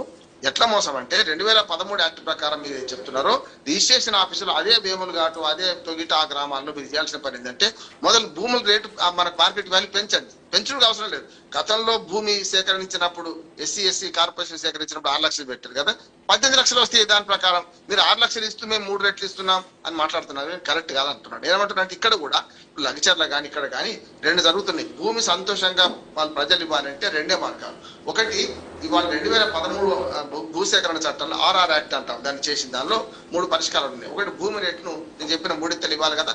ఇవ్వాలంటే మొదలు రిజిస్ట్రేషన్ బుక్ వాల్యూని మార్చాలి. ఇప్పుడున్న కరెంట్ వాల్యూ మార్కెట్ వాల్యూ మార్చాలి. అప్పుడు ఏమవుతుంది? లగచర్లలో 20 లక్షల రూపాయలకు మార్కెట్ వాల్యూ ఉండేది. చెప్తున్నా ఉదాహరణ చెప్తున్నా 60 లక్షలు వస్తుంది. అవును, రైతులను మోసం చేయడానికి భూసేకరణ చేస్తారా? మీరు పరిశ్రమ మీద అడ్డగోలు ఖర్చు పెడతారు, చాలా పరిశ్రమలు రాయితీలు ఇస్తారు, కార్పొరేట్ సంస్థలకు అడ్డగోలు దోచి పెడతారు. రైతులకు వచ్చే కాలంటే మీరు భూమి దగ్గర ఎందుకు వస్తుంటున్నారు? భూమి సేకరణ చేసేటప్పుడు మీరు స్పష్టంగా మానవీయ దృక్పథం అవలంబించండి. నేను మన భగాతి భూములు చెప్పిన జిందాల్ పరిశ్రమలు కూడా కొందరికి ఉద్యోగాలు కూడా రావాలంటున్నాడు. ఇప్పుడు ఏమైందంటే అందరికి ఉద్యోగాలు ఇవ్వడం సాధ్యం కాదు, కానీ ఇచ్చేది కూడా సాధ్యం అవుతుంది అంటున్నాడు. విశాఖపట్నం మనకు మన ఉక్కు కర్మాగారం వచ్చేటప్పుడు స్పెషల్ ఆఫీసర్ గా డాక్టర్ జయప్రకాష్ నారాయణ గారు ఆనాడు IAS ఆఫీసర్, ఆయన స్పెషల్ ఆఫీసర్ ఉండేవాడు. వాళ్ళు ఏమన్నారంటే భూసేకరణ చేస్తాం మీ పని అయిపోయింది పొమ్మన్నాడు. కాదయ్యా వాళ్ళకి ఉద్యోగాలు కావాలంటే స్కిల్స్ లేవు కాదన్నారు. సెంట్రల్ గవర్నమెంట్ స్కీమ్ అది పథకం అది. వాళ్ళు అంటే ఏమన్నారంటే మీకు ఏ స్కిల్ కావాలనో 6 నెలల డిప్లొమా కోర్సు పెడదాం, అక్కడ వాళ్ళకి ఉద్యోగాలు ఇస్తామంటే 5,000 మందికి స్కిల్ డెవలప్మెంట్ చేసి ఉద్యోగాలు ఇవ్వడం జరిగింది. వాళ్ళ ప్రత్యక్ష సాక్ష్యం ఉన్నది మనకు విశాఖ ఉక్కు కర్మాగారం. ఇక్కడ కూడా ఏం చేయొచ్చు అంటే లగిచర్ల కానీ ఎక్కడైనా ఫస్ట్ భూసేకరణలో మానవీయ కోణంతో భూమి రేటును మొదలు బుక్ వాల్యూ పెంచి దానికి 3 ఇంతలు ఇవ్వండి. అందరూ సంతోషంగా మేమిస్తామంటే మేమిస్తామని ముందుకు వస్తారు. నెంబర్ 1. రెండోది ఆ పరిశ్రమ వల్ల వాళ్ళకి లాభం జరగాలి, అంటే ఉపాధి కల్పన జరగాలి. ఉపాధి కల్పన లేకపోతే ఫ్యాక్టరీ కాలిపోతున్నా, ఫ్యాక్టరీ రాకుండా చేస్తారు, ఫ్యాక్టరీ కాలిపోతున్నా ఎవరు పట్టించుకోరు. తెలంగాణ ఉద్యమంలో మీకు పటంచెరువు ఆ ప్రాంతంలో ఒక మన ఫ్యాక్టరీ కాలిపోతుంటే ఎవరు స్థానికులు రాలేదు అని ఒక చర్చ జరుగుతుంది. ఆ చర్చలో పోయినా ఎందుకు రాలేదు రామ్మోహన్ రావు గారు అంటే నేను చెప్పిన ఆ పరిశ్రమ వచ్చిన తర్వాత అంతా 4 లోకల్ని పెట్టుకుని వాళ్ళు ఉద్యోగస్తులను వాళ్ళ భూములు పోయినాయి, లోకల్లోనికి ఒక ఉద్యోగం రాలే. వాళ్ళు కాలిపోతే చూస్తూ ఊరుకుంటారా? బిందె నీళ్ళు పోస్తారా? పోయారు కదా. ఇంకా అటు అంటే మంట అటు పెడతారు వీళ్ళు అంటున్నారు. ఇక్కడ కూడా ఏంటంటే మీరు లగిచర్య కానీ ఇతరత్ర ప్రాంతాల్లో కూడా మీరు స్థానికులకు ఉద్యోగాలు కల్పిస్తామని ఒక హామీ ఇవ్వండి. ఇంటికో ఉద్యోగం అని నేను అంటలేదు, కేసీఆర్ గారి హామీ లాగా. కనీసం స్కిల్ లేబర్ని చేయండి. స్కిల్ లేకపోతే పెంచుకుందాం. వ్యవసాయం కూడా స్కిల్లే, కనుక వ్యవసాయదారు ఎట్లా స్కిల్ లేబర్ అవుతాడో ఇక్కడ కూడా వాళ్ళకి పరిశ్రమకు అవసరమైన స్థానికంగా ఉన్న యువతను తీసుకుంటా అంటే వాళ్ళు ముందుకు వస్తారు. ఒకటేమో భూమికి సరైన ధర కట్టియాలి, రెండో స్థానిక వాళ్ళకి ఇవ్వాలి, మూడోది అది ఇంతకుముందు కోటిరెడ్డి గారు చెప్పారు కదా, అది ముఖ్యమైనది. ఎప్పుడైతే పర్యావరణ పొల్యూషన్ కంట్రోల్ బోర్డు ఉంది, అది ఎందుకు పనిచేస్తలేదు? లంచాలు తీసుకుంటుంది, వీళ్ళ దగ్గర అడ్డగోలు వాళ్ళు అక్రమాలు చేసుకుంటూ చూస్తూ కళ్ళప్పగించుకు చూస్తూ కూర్చున్నది. ఏం చేయాలి? మూడోది మీరు నేను అన్నది పటంచెరువులు ఏం జరిగింది చెప్పినా కనుక ఇక్కడ కూడా పొల్యూషన్ కంట్రోల్ బోర్డు ఎక్కడైనా సరే వాళ్ళు ట్రీట్మెంట్ ప్లాంట్ పెట్టేదాకా ఇవ్వము, మేము ఆ గ్యారంటీ ఇస్తున్నామని పొమ్మండి. అప్పుడు గ్రామ సభల ద్వారా ప్రజలకు ఈ 3 అవగాహన: భూమి సేకరణ ధర పెంచడం, రెండోదేమో ఆ పరిశ్రమలకు మీకు ఉద్యోగాలు చెప్పడం, మూడోదేమో ఈ ప్లాంట్ రావడం వల్ల మీకు నష్టం జరగదు, అది ఏదైతే పర్యావరణం నష్టం జరగదని చెప్పడం. అది చేసినా సాధ్యం అవుతుంది. వద్దంట. ఉదాహరణకు మనకు నాగార్జున సాగర్ యూరేనియం ప్లాంట్ ఇవాళ 35 ఏళ్ల కింద ఉద్యోగం చేసినాం. అక్కడ యూరేనియం ప్లాంట్ విద్యుత్ వస్తుందంటే వద్దాను. ఎందుకు వద్దన్నాము? గతంలో చెర్నోబిల్ మన రష్యాలో జరిగిన ఉపద్రవం చూసినాం. మనకు కూడా అటువంటి విషయం వద్దన్నా. కొన్ని వద్దనిటి ఉంటే కాదట్లేదు, కానీ ఇటువంటి ఇథనాల్ వాళ్ళ ప్రతి పెట్రోల్లో కలుపుతున్నారు కదా. అసలు మెల్లమెల్లగా ఈ ఇంధనాన్ని మనం సాంప్రదాయేతర ఇంధనం మారాలి. సూర్యరశ్మి, గాలి, అట్లాగే కొత్తగా మనకు విద్యుత్, పవన విద్యుత్, సూర్యరశ్మి విద్యుత్ ఇది చేసుకున్నాం అనుకోండి, ఇప్పుడు ఆటోమేటిక్ గా ఇథనాల్ అవసరం లేదు, మనకు ఈ పెట్రోల్ డీజిల్ అవసరం లేదు కదా, సాంప్రదాయ ఇంధనాలు అవసరం లేదు కదా. ఈ వైపు పోవాలి. ఒక రంగం ఎలక్ట్రిక్ వెహికల్స్ పెంచే ప్రయత్నం చేయాలి. అవును. అదే కదా మొన్న ఈ కార్ రేస్ దేనికోసము, అవును. ఈ కార్ రేస్ ను వీళ్ళు విమర్శిస్తారు, వాళ్ళు అందాల పోటీలు విమర్శిస్తారు. ఇద్దరు చేస్తున్న పని అదే. కనుక ఈ పార్టీల ద్వంద్వ ప్రమాణాలు పోయి ప్రజలకు అసలైన నిజాలు చెప్పినప్పుడు మాత్రమే ప్రజలు వింటారు. ఓకే. ప్రజలు అభివృద్ధికి ఎప్పుడు సహకరిస్తారు. కానీ తాము మునిగి కొవ్వొత్తులాగా తాము నష్టపోయి తాము గరిగిపోయి ఇంకోటి ఎవరు లాభపడతామంటే ఎవరు రారు. అందుకని ప్రజలకు అవగాహన కల్పించడం, ఈ నేను చెప్పిన 3 మార్పులు చేస్తే సంతోషంగా మా దగ్గర పెట్టు మా దగ్గర పెట్టు మా దగ్గర పెట్టు అని వస్తారు. ఒక ఉదాహరణ ఉంది, మనకు అడ్వర్టైజ్మెంట్ ఉంటుంది, రోహన్ రోహన్ నా పక్కన కూర్చో రోహన్ ఓకే సార్, మా దగ్గర రమ్మంటారు అంటున్నాను. Okay sir. ఎప్పుడైతే భూమికి సరైన ధర రావాలి. Okay sir, correct correct, we got point, we got it sir, we got it. వాళ్ళని తప్పుదారి పెట్టిస్తున్నాయి, తప్పుదారి పెట్టిన వాళ్ళు ఈ ఉద్యమాలు వస్తున్నాయి. Okay sir, okay sir. Sir చెప్పండి. ఇప్పుడు సార్ చాలా విస్తారంగా చెప్పారు, చాలా ఫ్యాక్ట్స్ కూడా చెప్పారు. అయితే ఇవన్నీ అమలు చేస్తే నిజంగా కూడా ప్రతి ఒక్క రైతు కూడా ఆనందం వ్యక్తం చేస్తారు. ఇవన్నీ నిజమే. కానీ ఫ్యాక్టరీ పెట్టడం వల్ల సహజంగా జరిగేటువంటి నష్టాన్ని నివారించడానికి ఆ ఫ్యాక్టరీ ఓనర్స్ ఎంతవరకు స్వచ్ఛందంగా పని చేయగలరు? ఎందుకంటే మనకు ఒక యాక్ట్ కూడా ఉంది, వాళ్ళు గ్రీనరీ పెంచడానికి కంపల్సరీగా ఫండ్ చేయాలి. వాళ్ళ ఇంత పర్సంటేజ్ అన్ని తీసి పెట్టాలి. కార్పస్ ఫండ్ ఎట్లా తీసి పెడతామో అలాగే ఏదైతే ఫ్యాక్టరీ కానీ పరిశ్రమ కానీ స్టార్ట్ చేస్తామో చుట్టుపక్కల గ్రీనరీస్ కానీ సోషల్ యాక్టివిటీస్ సామాజిక కార్యక్రమాలకు ఫండ్ తీసి పెట్టాలి. రెస్పాన్సిబిలిటీ ఇది ఫండ్. అది ఎంతమంది పెడుతున్నారు, ఆ ఇచ్చిన ఫండ్తో ఎలాంటి కార్యక్రమాలు జరుగుతున్నాయి, ఏమిటి ఇక్కడ ఈ తిరకాసు ఏంటి? కార్పొరేట్ సోషల్ రెస్పాన్సిబిలిటీ అనేటువంటిది జరుగుతుంది అని మనం అనుకోవడం నిజంగానే ఒక రకమైనటువంటి భ్రమ. వాస్తవంగా వాళ్ళు వాటిని మళ్ళీ ఫండ్ అంటే రిటర్న్ చేసుకోవడానికి ఎలా అవకాశాలు ఉన్నాయనేది చూస్తూ ఉంటారు. చాలా తక్కువ చోట్ల కొన్ని చిన్న చిన్న కార్యక్రమాలు ఏమన్నా జరుగుతూ ఉండొచ్చు. ఇంకా వీటికి గ్రీనరీకి సంబంధించినంత వరకు ఇప్పుడు సెంట్రల్లో కానీ స్టేట్ గవర్నమెంట్లో కానీ అటవీ శాఖకు సంబంధించినటువంటి పథకాలు చాలా మందికి తెలియవు. మీకు గుర్తుండే ఉంటుంది, నాకు తెలిసినంత వరకు ఉమ్మడి ఆంధ్రప్రదేశ్ ఉన్నప్పుడే వన సంరక్షణ సమితిని పెట్టారు. కొన్ని కోట్ల రూపాయలు డబ్బులు పెట్టేసి వనాలు పెంచేస్తున్నాం అన్నారు. చూడండి, ఈ రోజు ఒక్క చోటైనా ఒక్క మొక్కైనా ఆటి కింద ఏర్పాటు చేసింది మీకు కనపడుతుందేమో ఎక్కడైనా సరే? ఎక్కడా మనకు కనిపించవు పూర్తిగా. ఇవన్నీ కూడా చేస్తున్నామని చెప్తారు. ఇక ఇండస్ట్రీస్ ఏర్పాటు చేసేవాళ్ళు కేవలం వ్యాపార దృక్పథంతో ఉంటారు పూర్తిగా. వాళ్ళేంటి ఆ రోజుకి వాళ్ళకి కావాల్సినటువంటి పర్మిషన్స్ అన్నీ ఇప్పుడు 10 రూపాయలు ఖర్చు పెట్టే దగ్గర అవసరం అయితే 50 రూపాయలు ఖర్చు పెట్టి పర్మిషన్ తెచ్చుకుంటారు. ప్రభుత్వంలో ఉన్నటువంటి వాళ్ళు ఇప్పుడు సార్ చెప్పినట్లు ద్వంద్వ ప్రమాణాలు అనేది చాలా కామన్. వీళ్ళు విమర్శ చేయడం, ఆ తర్వాత అంతా కూడా దానికి ఆధారే మన ఉదాహరణ, దాని గురించి మనం చెప్పుకోనక్కర్లా. చాలా విషయాలు ఉన్నాయి ఇలాంటివి. ప్రతి దాన్ని అదే విపక్షంలో ఉన్నప్పుడు విమర్శిస్తారు, సీటు అధికారం మారంగానే ఆటోమేటిక్ గా అవన్నీ ఒప్పులైపోతాయి. వాళ్ళు కూడా అదే అనుసరిస్తారు. రాజకీయ పందా ఎప్పుడు మారదు.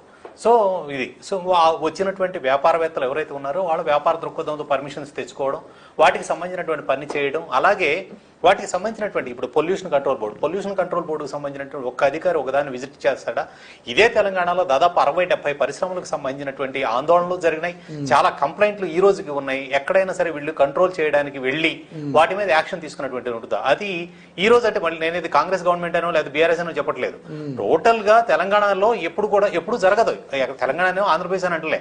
ఈ పొల్యూషన్ కంట్రోల్ బోర్డుకు సంబంధించినటువంటి అధికారులంతా వాళ్ళకి కావాల్సినటువంటి చూసుకుంటారు. అంతటితో వదిలేస్తూ ఉన్నటువంటిది మనకు కనిపిస్తూ ఉంటుంది పూర్తిగా. సో ఇదంతా కూడా గ్రౌండ్ రియాలిటీ ఇది. ఇక ఉద్యమానికి సంబంధించిన సార్ చెప్పినట్లు రైతుకి వాళ్ళకి భరోసా వస్తే ఇవ్వడానికి సిద్ధంగా ఉంటాడు. పొల్యూషన్ సంబంధించినటువంటి హామీ ఇచ్చేటువంటి పరిస్థితి లేదు. భూమి ధరలకు సంబంధించినటువంటి హామీ ఇచ్చేటువంటి పరిస్థితి లేదు. నీటి వనరులు కలుషితం కావని చెప్పి ఇచ్చేటువంటి హామీ ఇచ్చేటువంటి ధైర్యం కానీ ఇంకోటి కానీ లేదు.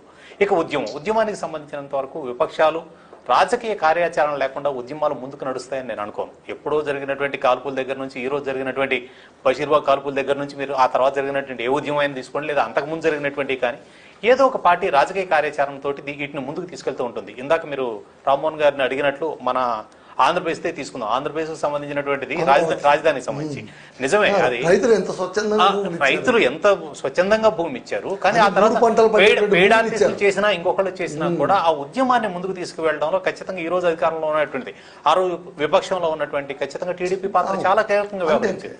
ఇక్కడ కూడా ఉద్యమాలకు సంబంధించి రాజకీయ అండదండ పూర్తిగా ఉండదు. సో దాన్ని మనం తప్పు పట్టలేము కూడా. ఉన్నటువంటి వాస్తవ పరిస్థితిని మనం అంగీకరించాల్సిందే. అయితే ఏంటంటే ఆ ప్రజల్లో ఆ అవేర్నెస్ తీసుకురావడం అనే దాంట్లో వీళ్ళంతా కూడా ఈ రోజుకి అక్కడ దీన్ని కూర్చున్నటువంటి ఎవరైతే ఆ ఇండస్ట్రీ పెట్టాలనుకుంటున్నారో వాళ్ళు రాత్రికి రాత్రి వెళ్ళక్కర్లేదు. ఆ రైతుల మధ్య కూర్చొని ప్రధానంగా ఇది చర్చించేసి, ఇదిగో ఇన్ని ఎకరాలు మేము భూసేకరణ చేస్తున్నాం, ఇంత ప్రొక్యూర్మెంట్ ఉంటుంది, ఇదిగో ఇంత పంటలకు మీకు గిట్టుబాటు ధర వచ్చేటువంటి అవకాశం ఉంది, ఇంతమందికి ఇక్కడ ఉపాధి అవకాశాలు మేము కల్పించగలుగుతున్నాం, ఈ వివరాలు ఎక్కడన్నా చెప్పేటువంటి పరిస్థితి ఉందా? ఇది లేకపోవడం వల్లనే అపోహలు తీవ్ర స్థాయికి వెళ్తున్నాయి. దాంతోటే ప్రజల్లో ఆ వ్యతిరేకత అనేది పెరిగిపోతుంది. ఇది కామన్ గా జరుగుతూ వస్తుంది. సార్ కార్తిక్ ఒక్కసారి ఒక చిన్న సార్ చెప్పండి. ఇప్పుడు ఏంటంటే బోరేపల్లి సెజ్ల పేరు మీద ప్రభుత్వమే రియల్ ఎస్టేట్ వ్యాపారం చేస్తుంది సార్. ఇక్కడ జరుగుతుంది ఏంటంటే టీఆర్ఎస్ కాంగ్రెస్ నాకు సంబంధం లేదు, బీజేపీ ప్రభుత్వమే రియల్ ఎస్టేట్ వ్యాపారం చేస్తుంది. రైతులను ఎత్తికొట్టి తక్కువగా తీసుకొని దాన్ని రియల్ ఎస్టేట్ అమ్ముకుంటుంది. ఇప్పుడు సెజ్లన్నీ అదే పరిస్థితి. కేంద్రం కానీ రాష్ట్రం కానీ చేస్తున్న పని ఏంటంటే భూమి, అడ్వకేట్ చెప్తున్నాను, భూమి అనేది రాష్ట్ర ప్రభుత్వం పరిధిలో ఉన్నది. మీరు భూమి ఇవ్వకపోతే అక్కడ పరిశ్రమ రాదు. కనుక ఏం చేస్తున్నారు, భూమి తీసుకొని దాన్ని మళ్ళీ ఎక్కువ ధరకు ఇదే రాష్ట్ర ప్రభుత్వం అమ్ముతుంది కదా. ఇప్పుడు పోలేపల్లి సెజ్ చూడండి, వాళ్ళు ఎందుకు వ్యతిరేకించారు? మాకు ఒక్క ఉద్యోగం రాకుండా మా భూములు ఎందుకు ఇవ్వాలి మీకు అని అన్నా.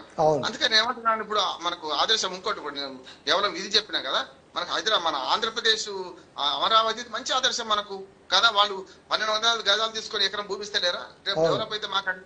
జగన్మోహన్ రెడ్డి ఆధ్వర్యంలో 3 రాజధానులు పెట్టి చేయడం వల్ల నష్టమైంది. కానీ అందుకని అన్ని విషయాలలో కూడా ఈ పార్టీలు ద్వంద్వ ప్రమాణాల వల్ల ప్రజలు తప్పుదోవ పట్టిస్తున్నారు. వాళ్ళు సంతోషంగా ఇవ్వడానికి అవసరమైన ఏర్పాట్లు చేయండి, వాళ్ళకి ఉద్యోగ కల్పన ఇవ్వండి, ఆటోమేటిక్ అవుతుంది. Correct sir. కార్తిక్ గారు సార్ చెప్పండి సార్.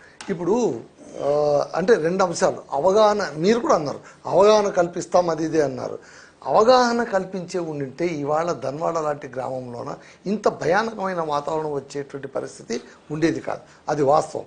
పైగా రాత్రికి రాత్రే వెళ్ళి దొరికిన వాళ్ళని దొరికినట్లుగా వాళ్ళపైన కేసులు పెట్టడం. మీరు అన్నారు ఓకే బీఆర్ఎస్ వెనుకుండి నడిపిస్తోందని. ఇందాక మన చర్చలో తేలింది ఏంటంటే ప్రజలు స్వచ్ఛందంగా ఏ ఉద్యమాన్ని చివరంతా తీసుకెళ్లలేరు. వాటి వెనుక ఖచ్చితంగా ఒక రాజకీయ పక్షం ఉండి తీరాలి. అప్పట్లో కాంగ్రెస్ కావచ్చు, ఇప్పట్లో బీఆర్ఎస్ కావచ్చు, ఏ పార్టీ అయినా ప్రతిపక్షంలో ఉన్న పార్టీ రోల్ అది, దాన్ని మనం డినై చేయలేము.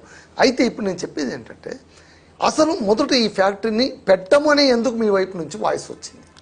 సార్ పెట్టమని ఏం చెప్పలేదు. దీనికి సంబంధించినటువంటి ఎందుకు ప్రజలు వద్దంటున్నారో దాని కరెక్షన్స్ చేసుకోవాలి ఫస్ట్ మనం అనే చెప్పినాం. కాదు, మీడియాలో వస్తున్న వార్తలు ఏంటంటే నాడు శ్రీధర్ బాబు గారి చేతనే మాట స్క్రైబ్ లో వచ్చిందా ఈ వార్త? స్క్రైబ్ లో వచ్చిందా? స్క్రైబ్ లోనే వస్తాయి ఇట్లాంటి వార్తలు. స్క్రైబ్ లో తప్ప ఎక్కడ రావు ఇట్లాంటి వార్తలు. అయితే సార్ ఎక్కడ అభివృద్ధి జరిగినా అని మాట్లాడుకుంటూ మీరు ఇంతకుముందు ఆంధ్రప్రదేశ్ రాష్ట్రం గురించి చెప్పారు. అమరావతి రాష్ట్రంలో పేడ్ ఆర్టిస్టులను ఎవరినన్నారంటే ఉద్యమం చేసే వాళ్ళనే వీళ్ళు పేడ్ ఆర్టిస్టులు అన్నారు. అదే మేమేం ఉద్యమం చేసే వాళ్ళని పేడ్ ఆర్టిస్టులు అంటలేము. ఉద్యమం చేస్తున్న వాళ్ళలో పేడ్ ఆర్టిస్టులపై జాయిన్ అవుతున్నారని మేము అంటున్నాం. కాదు సార్, అట్లా చాలా తేడా ఉంది. నో చాలా తేడా ఉంది. ఉద్యమం చేసే వాళ్ళని పేడ్ ఆర్టిస్టులు అనడం వేరు. ఉద్యమం జరుగుతున్నప్పుడు వీళ్ళు రంగులు మార్చుకొని నాయకులు అయినటువంటి వాళ్ళు వాళ్ళ మధ్యలోకి వెళ్ళి కూర్చోవడం వేరు. ఉదాహరణకు అర్థమయ్యేలాగా ఒక ఉదాహరణకు చెప్తా. ఇప్పుడు మనం మూవీలో చూస్తాం కదా, ప్రశాంతంగా ధర్నా చేస్తున్నప్పుడు వీళ్ళు వెనకకెళ్ళి పోలీసుల మీద రాళ్ళు వేసినప్పుడు అనవసరంగా ఆ అమాయకులు బలైపోతారు. ఇట్లాంటి సందర్భం జరుగుతుంది ఇక్కడ. ఎందుకు అంటే సార్ ఎక్కడ ఇంత అభివృద్ధి జరుగుతున్నాం అనగానే ఈరోజు తెలంగాణ రాష్ట్రంలో నాకు అర్థమైతలేదు, విచిత్రంగా ఉంది. ఎప్పుడు అంటే నాకు తెలిసి నా వయసులో నాకు 13-14 సంవత్సరాల రాజకీయ ప్రయాణంలో ఈ పర్యావరణవేత్తల్ని నేను ఎప్పుడు చూస్తోండి కాదు. కానీ ఏందో 2023 నుంచి ఎక్కడ ఏ కార్యక్రమం చేసినా ముందూరుకొచ్చేటోళ్ళు పర్యావరణవేత్తలే. నాకు ఈ పర్యావరణవేత్తలందరూ ఎక్కడి నుంచి వస్తారో నాకు అర్థమైతలేదు. మరి పర్యావరణవేత్తలందరూ రాజకీయవేత్తలేనా? నదే చెప్తున్నా. ఈ పర్యావరణవేత్తలు ఎందుకో కాంగ్రెస్ పార్టీ నిర్ణయం తీసుకున్నప్పుడు మాత్రమే పర్యావరణవేత్తలు వస్తారు. కానీ ఎల్కతుర్తిల సభ కోసము చెట్లు నరికేసినప్పుడు ఈ పర్యావరణవేత్తలు రారు. దానికోసం ఎండలు ఎద్దులు చచ్చిపోయినప్పుడు ఈ పర్యావరణవేత్తలు రారు. మూసీని పునర్నిర్మిస్తున్నాం అన్నప్పుడు ఈ పర్యావరణవేత్తలు రారు. ఈ అంటే కాంగ్రెస్ పార్టీ మంచి చేసే కార్యక్రమాలు ఎక్కడ కూడా ఈ పర్యావరణవేత్తలు రారు. పెట్టినప్పుడు వస్తారు. ఏం సార్? హెచ్సియు భూముల్లో అదే అంటున్నా నేను. అప్పుడే వస్తారు మళ్ళా, అప్పుడే వస్తారు. పెట్టడం తప్పు కాదు సార్. హెచ్సియులో మేమేం పెట్టలేదు సార్. హెచ్సియు దగ్గర ఉన్నటువంటి ల్యాండ్ తప్పు సార్, తప్పు రాంగ్ గా ప్రొజెక్ట్ చేయొద్దు, రాంగ్ గా ప్రొజెక్ట్ చేయొద్దు. హెచ్సియులోకి అడుగు కూడా పెట్టలేదు. ఈ రోజు కూడా నేను ఈ మాట కన్ఫైన్ అయి ఉన్నా. మీరు కావాలంటే మళ్ళీ హెచ్సియు స్టూడెంట్స్ పిలిపించండి, నేను మళ్ళీ చర్చలో కూర్చుంటా. హెచ్సియులోకి ఎవ్వరు అడుగు కూడా పెట్టలేదు. హెచ్సియు దగ్గరలో ఉన్నటువంటి ల్యాండ్ లో ఈ ల్యాండ్ ప్రభుత్వానిది అని ఇచ్చినటువంటి గైడ్ లైన్స్ ఆధారంగా ఆ ల్యాండ్ ని సదన్ చేయాలని చెప్పి ఆ ల్యాండ్ లో ప్రభుత్వము రెవెన్యూని చేయాలన్న ఉద్దేశంతో ముందుకెళ్ళినప్పుడే అనవసరంగా పర్యావరణవేత్తలు వచ్చి మొత్తం ఇక మేము హైదరాబాద్లో గాలే పీల్చుకోము, మేము గాలి లేకుండా ఎట్లా బతకాలి, జింకలు చచ్చిపోతున్నాయి, నెమళ్ళు చచ్చిపోతున్నాయి అంటే నేను అనుకున్నా సార్ కేవలం హెచ్యూలోనే జింకలు నెమళ్ళు ఉన్నాయి అనుకున్నా. కానీ నేను మొన్న రీసెంట్గా ఒక పొలం కొనడానికి వెళ్తే ఆ పొలంలో దొరికినాయి సార్, మాకు జింకలు నెమళ్ళు దొరికినాయి. భయమైంది ఈ పొలం కొనవచ్చో లేదా అని. మళ్ళీ నేను యానిమల్ యాక్ట్కి వెళ్తే లేదు సార్ కొనవచ్చు అని హెచ్యూని రిఫరెన్స్ చూపిస్తే సార్ ఇదంతా కావాలని చేసిందని చెప్పి ఆ రోజు జరిగిన పరిస్థితులన్నింటినీ కూడా అధికారులు చాలా చక్కగా వివరించారు. ఆ విషయాలు కావాలంటే కూడా ఒకరోజు చర్చ పెట్టండి, పూర్తి వివరాలతో నేను మీకు ఇస్తా. అయితే సార్ ఇంతకుముందు రైతులకు ఇట్లా ఇది చేస్తున్నారు అది చేస్తున్నారు, లఘుచర్ల రైతులు గోసపడ్డారు, అందుకే కల్వకుంట్ల తారక రామారావు అడవై డ్రామా చేసిండని ఇంతకుముందు సభ్యులు మాట్లాడినారు. సార్ ఇప్పుడు సార్ ఓకే మీరు అన్నమాట ప్రకారం నేను ఒప్పుకుంటా సార్. ఏంటి రైతులు వచ్చి మీ దగ్గర గోస పెట్టుకున్నారు, మంచిది సార్. అయితే మీ దగ్గర రైతులు గోస పెట్టుకుంటే మీరు వెళ్ళి కలెక్టర్ పెద్ద దాడి చేస్తారా? ఎక్కడ రాజ్యం ఇది, ఎక్కడ రాజ్యాంగం, ఏడ రాసిరి ఇట్లాంటి ప్రజాస్వామ్యాన్ని? ప్రజలు మీ దగ్గరకు వచ్చి గోస పెట్టుకున్నందుకు కలెక్టర్ని చాలా ప్లాన్గా మా ఊరికి రమ్మని పిలిపించి వద్దు సార్ ఇక్కడ ఆల్రెడీ టెంట్లు వేసాము అంతా వేసాము అందరు ఇక్కడికి రండి ఇక్కడే కూర్చొని మాట్లాడదామని కలెక్టర్ గారు అంటే లేదు మీరు అందరూ మీ దగ్గరికి రావడం కన్నా మీరొక్కరు మా ఊర్లోకి రావడం మంచిది కదా అని చెప్పి చాలా ప్లాన్గా మాట్లాడి కలెక్టర్ గారిని ఊర్లోకి తీసుకెళ్ళి వారిపైన దాడి చేస్తారా? ఇదేనా మీ రాజనీతి? నాకు తెలియక అడుగుతా.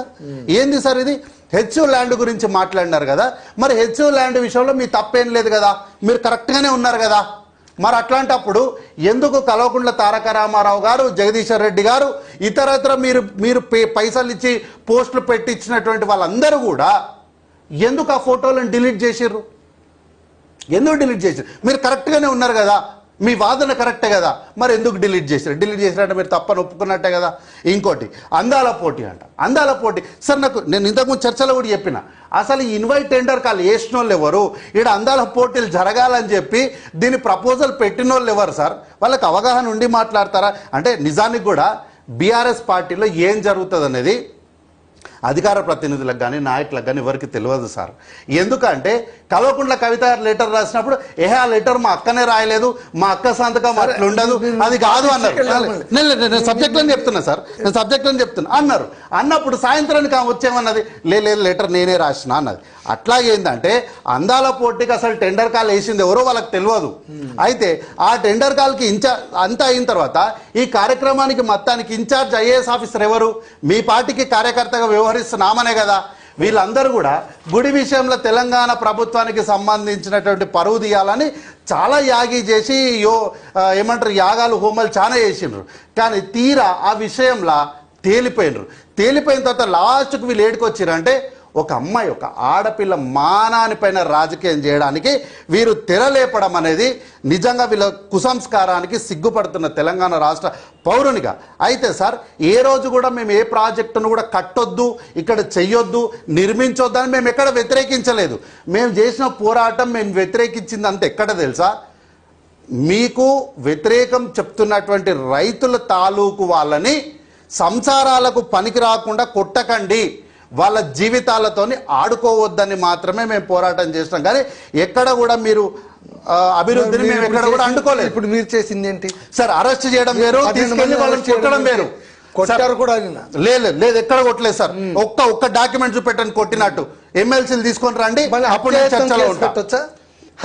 కేసులు పెట్టడం వేరు. ఏమంటున్నా దాదాపు 17 సెక్షన్ల కేసులు పెట్టాల్సిన అవసరం ఒక బడుగు రైతు సార్ కేసు పెట్టినప్పుడు వాడు కోర్టుకు పోతాడు. ఒకవేళ ప్రభుత్వం పెట్టాలి, అన్ని సెక్షన్ల కింద ఎందుకు పెట్టాలి? నేనేమంటున్నా, మేము చేసిన ఉద్యమానికి వీళ్ళు చేసిన ఉద్యమానికి తేడా మాత్రమే చెప్తున్నా. ఒకవేళ ప్రభుత్వం తప్పుడు కేసులు పెడితే వాళ్ళు కోర్టుకు పోతారు, కోర్టులో వాళ్ళకి ఖచ్చితంగా న్యాయం జరుగుతుంది. ఆ రోజు ప్రభుత్వం పరంగా మేమైనా తప్పు చేస్తే కోర్టు మమ్మల్ని దోషులుగా నిలబెడుతుంది, మమ్మల్ని మందలిస్తుంది. కానీ మీరు సార్ మీరు మనుషుల్ని ఎత్తుకెళ్ళి జీవితంలో వాళ్ళ సంసారాలకు పనికి రాకుండా వాళ్ళ పైన దౌర్జన్యంగా వాళ్ళ చేతులు కాళ్ళు కట్టేసి కొట్టే అధికారం మీకు ఏ రాజ్యాంగం ఇచ్చింది, ఏ ప్రజాస్వామ్యం ఇచ్చిందో మరి మీరు చెప్తారా, మరి ఇంకెవరు చెప్తారో చెప్పండి. సార్ ఇంతకుముందు ఈ చర్చ మొత్తంలో అనలిస్టులుగా పెద్దలు ఇద్దరు చెప్పినటువంటి ఒక మాట ఏంటి అంటే, మీరు అక్కడ ప్రజలతో కూర్చొని వాళ్ళకి అవగాహన కలిగించాలి అన్న విషయాన్ని ప్రధానంగా చెప్పారు. ఎస్, మేము కూడా అదే అంటున్నాం. ప్రధాన ప్రతిపక్ష పార్టీగా మీరు నిర్ణయాత్మకమైనటువంటి సలహాలు సూచనలు ఏమన్నా ఉంటే ప్రజా శ్రేయస్సు కోసము, తెలంగాణ రాష్ట్ర అభివృద్ధి కోసము, ప్రగతి కోసం మీరు ఇవ్వాలి తప్ప జరిగిన ప్రతి దాంట్లో కూడా మాకెక్కడ రాజకీయంగా స్పేస్ దొరుకుతుంది, మా మీడియాలో ఫోటోలు మేము చేతులు ఇట్లా పెట్టినాయి, టవల్ ఇట్లా వేసుకున్న ఫోటోలు ఏడేసుకోవడానికి అవకాశం ఉంటుంది, అట్లా పెట్టడానికి ఫోటోలు ఏడదిగడానికి బాగుంటుంది. ప్రతిదాన్ని కూడా మీరు రాజకీయం చేస్తామంటే దాన్ని వ్యతిరేకిస్తామంటే ఎట్లా కుదురుతుంది సార్? నేను వీళ్ళు కాలుష్యం అంటారు కదా, ఇదే పాలమూరు, ఉమ్మడి పాలమూరు జిల్లాల మీ హయాంలా అడ్డాకల్ ప్రాంతం, ఆ రోడ్లో అడ్డాకల్ వెల్టూరు ఆ ప్రాంతంలో ఇప్పుడున్నటువంటి మళ్ళీ ఏమంటారు రాచాల పొన్నకల్ ఆ ప్రాంతాలల్లో మీరు స్నేహ కంపెనీలు పెట్టించలేదా? అక్కడ పొల్యూషన్ రాలేదా? అక్కడ ఎయిర్ పొల్యూట్ అయితే లేదా, వాటర్ పొల్యూట్ అయితే లేదా? ఇక ఈరోజు అడ్డాకల్ ఆ ప్రాంతంలో ఉన్న వాళ్ళ ప్రజలకు అక్కడ అండర్ గ్రౌండ్ వాటర్ ఇబ్బంది అయితే లేదా, పొల్యూట్ అయితే లేదా? ఆ ప్రాంతంలో ఉన్న వాళ్ళకు కిడ్నీలలో స్టోన్స్ వస్తలేవా? వస్తున్నాయి. కానీ ఏంటి ఆల్టర్నేట్ అనేది మనం చూపెట్టాలి. ఈరోజు వీళ్ళ హయాంలో కట్టినటువంటి వాళ్ళకి ఇవాళ కనీసం ఆల్టర్నేట్ కూడా చూపెట్టలేదు. కాబట్టి నేనేమంటున్నా అంటే, మీరు ఏదైనా సరే ప్రభుత్వానికి సలహాలు సూచనలు నిర్ణయాత్మకంగా ఇవ్వడం ద్వారా తెలంగాణ ప్రగతికి మీరు సాయం చేయండి. అంతేగాని ప్రతి విషయంలో కూడా మీరు రాజకీయ స్పేస్ కోసము దయచేసి చూడొద్దు అన్నది మాత్రం విజ్ఞప్తి. ఓకే సార్, సముద్రం గారు ఒక్క మాట సార్ చెప్పండి సార్.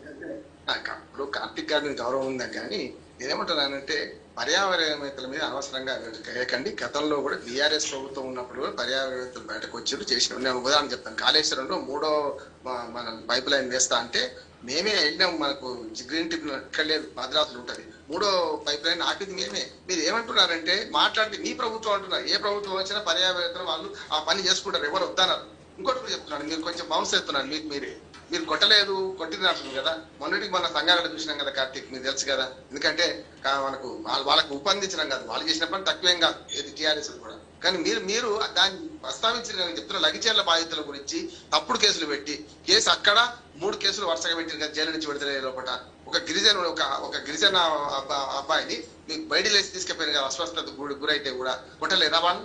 అందుకని ఇవన్నీ ఎందుకంటే మీకు మీరే ఎత్తేసుకుంటే సార్ అట్లాంటి సందర్భం జరిగినప్పుడు అధికారి పైన తీసుకున్న చర్యల గురించి కూడా మీరు చెప్పాలి దయచేసి.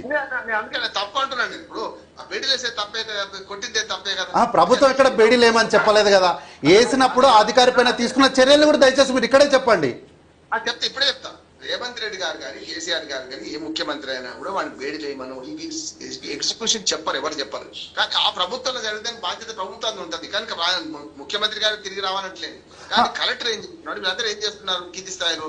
అందుకని ఇక్కడ జరుగుతుంది ఏంటంటే, మీరు పర్యావరణవేత్తలను అవమానించకండి. పర్యావరణవేత్తలు ఎప్పుడైనా నేనేం అవమానించలేదు సార్, ప్రశ్నగానే అడిగినా. నేనేం అవమానించలేదు, ప్రశ్నగానే అడిగినా. ఎందుకు ప్రభుత్వం ఒక దగ్గర మంచి చేస్తామని ఎందుకు సార్ మరి ఎల్కతుర్తిలో ఏ పర్యావరణవేత్త రాలేదు? ఎల్కతుర్తికి ఎందుకు దానిపైన ఒక్క ట్వీట్ పెట్టలేదు? సంబంధం లేని రాజకీయ సినిమా డైరెక్టర్ వచ్చి ఆ రోజు ఆయన సినిమా ఫంక్షన్ జరుగుతుంటది, ఎవడ సుబ్రహ్మణ్య మన సినిమాకి ఆయన సినిమా ఫంక్షన్ జరిగినప్పుడు ఆ సినిమా ఫంక్షన్ గురించి మాత్రమే మాట్లాడాలి. ఆయన అనవసరంగా ఆయన సినిమాకి సంబంధించిన ప్రశ్న వేస్తే దాన్ని తీసుకొచ్చి ప్రభుత్వం గురించి ఎందుకు మాట్లాడాలి? మరి పర్యావరణవేత్తలు ఉన్నటువంటి వాళ్ళు మరి ఎల్కతుర్తి గురించి ఎందుకు మాట్లాడాలి? ఎన్ని చెట్లు కొట్టేసిరు అక్కడ, ఎన్ని కాలువల్ని పూర్తి చేసిరు అక్కడ, దాని గురించి ఎవరు ఎందుకు మాట్లాడలేదన్న ప్రశ్నకు సమాధానం ఎందుకు చెప్పరు ఎవరు? పొలిటికల్ మీటింగ్ పక్కన పెట్టండి. మనకు అభివృద్ధిలో ఏవైతే ప్రాజెక్టులు వస్తున్నాయో వాటి విషయాల్లో మాత్రం పర్యావరణం ఇప్పుడు కాదు అప్పుడు కాదు. ఎట్లా సార్ పొలిటికల్ మీటింగ్ అయితే పర్యావరణానికి ఏం కాదు, ఒక ప్రభుత్వం పరం అయితేనే మాత్రమే ఇబ్బంది జరుగుతుందా? ఎట్ల గురించి ఎందుకు మాట్లాడలేదు? మూగ జీవాలైనటువంటి జింకల గురించి మాట్లాడిన పర్యావరణవేత్తలు చనిపోయిన ఎద్దు గురించి ఎందుకు మాట్లాడలేదు? 2 మనుషులు చనిపోయారు, దాని గురించి ఎందుకు మానవతావాదులు మాట్లాడలేదు? ఖచ్చితంగా మాట్లాడద్దు దాన్ని. ఎస్ మీరు మీరు పక్షపాత మీరు కొట్టుకొని బయట వాళ్ళు లాకండి అంటున్నాను నేను. ఖచ్చితంగా వాళ్ళు కూడా మనం తప్పట్టాల్సింది. కానీ కాంగ్రెస్ గవర్నమెంట్ ఉన్నప్పుడు చెప్తున్నారు, వేరే గవర్నమెంట్ చెప్తున్నారు అంటే కరెక్ట్ కాదంటున్నాను అంతే. నాకు okay sir, okay sir. Sir Samudrao garu, sir ఈ ఆరోపణలకు మీరు సమాధానం చెప్తే కంక్లూడ్ చేసేస్తాం మనం. ఇప్పుడు మన కార్తీక్ అన్న గారు చెప్పినట్టు ఏ విషయంలో కూడా క్లారిటీ లేదని నేను అనుకుంటున్నా. ఎందుకంటే ఇప్పుడు చర్చ మళ్ళీ ముందుకు వచ్చి లేదు చిన్న విషయం ఇందాక పాయింట్ కూడా అన్న అంటున్నారు రైతులని మేము ఎప్పుడు అంతకంటే ముందు ఏమన్నారంటే రైతుల వేషంలో పెయిడ్ ఆర్టిస్టులే వీళ్ళ వాళ్ళు వెళ్ళారు అంట. మరి అక్కడ అరెస్ట్ అయిన వాళ్ళందరూ రైతులే కదండి, అందులో పెయిడ్ ఆర్టిస్టులు ఉన్నారా? నేను అందుకే క్లారిటీ అయిపోయింది. ఇంకొకటి భూభారతి అనే ఒక పథకంలో ఈరోజు వీడియో చూసినా నేను, ఒక పెద్ద మనిషి రైతు అయినా ఏదో చర్చించడానికో మరి ఏదో తెలుసుకోవడానికో ఆఫీస్లోకి వెళ్తే మెడపట్టి బయటికి గెంటేసిన సందర్భం ఉంది కదా. ప్రశ్న ఇక్కడే అడుగుతా సార్ నేను, దాని పర్యవసానం కూడా చెప్పండి. మీరే చెప్పండి. లేదు మీరు ఆరోపణ వేసి వదిలేదు, క్లారిటీ దాని పర్యవసానం కూడా చెప్పండి. మీరు ఏమన్నారు? పర్యవసానం చెప్పండి. అట్లా ఐ మీన్ మేము అట్లా చేయడం లేదు అని అంటున్నారు. కానీ అది పర్యవసానం చెప్పమని చెప్పండి సార్. చేసింది ఎవరైనా జరిగినాయి అలాంటి దాడులు, అలాంటి ఘోరాలు జరగడం లేదు, ఆనాడే జరిగినాయని మీరు అంటున్నారు. కాబట్టి కార్తిక్ గారు, పర్యవసానం ఉంటుంది అంటే కనుక చేసింది పోతుందా? సార్ ప్రభుత్వానికి ఏం తెలుసు? కలెక్టర్ బేడీలు వేస్తే ప్రభుత్వానికి ఎట్లా బాధ్యత అని మీరు అంటున్నారు. మగచర్ల విషయంగా మీరేమన్నారు? అధికారులు తప్పు చేస్తే దానికి ఎవడేం చేస్తాడు దానికేనే అధికారులు. మళ్ళీ అక్కడ బేడీలు వేసింది ఎవరు? సార్ లఘుచర్లలో ఇక్కడే టెంట్లు వేసాము, అందరు ఇక్కడికి రండి అని కలెక్టర్ అన్నాడు. అన్నప్పుడు సురేష్ ఏమన్నాడు? అందరు ఇక్కడికి రావడం కన్నా నువ్వు ఒక్కనివి రావడం మంచిది కదా, రా అని చెప్పాడు. ఇక్కడ ఎవరిది తప్పు? కలెక్టర్ వచ్చిన తర్వాత దాడి ఎవరు చేశారు కలెక్టర్ పైన? కలెక్టర్ ప్రజల మీద దాడి చేసిర్రా? ఈడ ఉన్నటువంటి వాళ్ళు కలెక్టర్ పైన దాడి చేసిర్రా? ఎవరెవరిపైన దాడి చేశారు? క్లారిటీ కదా. అయితే వీళ్ళు ఏమంటారు? 89 ముసలాయన మీద తీసుకెళ్లి చేసిండ్రు అన్నారు కదా. ఇమ్మీడియట్ కదా, ఇమ్మీడియట్ గా విత్ ఇన్ 1 hour ఈ సంఘటన జరిగిన వెంటనే ఏం జరిగింది చెప్పండి. మీరు చెప్పండి. వాళ్ళ ఆరోపణ వాళ్ళకి మాకు తెలియదని చెప్పండి. మీరు చెప్పండి సార్. విత్ ఇన్ 1 hour ఆయన పైన యాక్షన్ తీసుకున్నాం. విత్ ఇన్ 1 hour మేము యాక్షన్ తీసుకున్నాం. అయితే మిర్చి యార్డ్ రైతుల పైన బేడీలు వేసుకొని తీసుకపోయినా పోలీసుల పైన మీరేం యాక్షన్ తీసుకురా చెప్పండి. నాకు తెలియదు. ఇదే 2 రోజుల క్రితం ఇదే కాంగ్రెస్ ప్రభుత్వం అనకూడదు కానీ పక్క రాష్ట్రంలోన ఆర్సీబీ ఉత్సవంలోన 11 మంది చనిపోతే వెంటనే ఎవరు సస్పెండ్ చేసిండ్రు? వెంటనే ఎవరు సస్పెండ్ చేసిండ్రు? అక్కడ పోలీసులు మళ్ళీ తిరగబడితే ఆర్సీబీ ఎట్లా తెలుసా? మీరు బోడిగుండుకు ఇంకో దాకా మూడేస్తారు కాదు. అక్కడ తప్పు సార్. ఏ ప్రభుత్వం ఒప్పుకోను. మీరు కాంగ్రెస్ పైన ఆరోపణలు వేసి ఇడిచిపెడతాం. కర్ణాటక జరిగిన సందర్భం ఏంది? కర్ణాటక ప్రభుత్వం తప్పని ఒప్పుకుంటారా? పోనీ సార్, అక్కడ జరిగిన సందర్భం ఏంది? ఏ సందర్భంలో జరిగింది అది వేరు. ఇక్కడ ఒక అధికారి మెడపట్టి బయటకు ఎత్తినప్పుడు గంట సేపట్లో యాక్షన్ తీసుకున్నటువంటి సార్ రైతులకు ఒక స్టాంపేడ్ కి మీరు ముడి పెడితే ఎట్లా కాదు.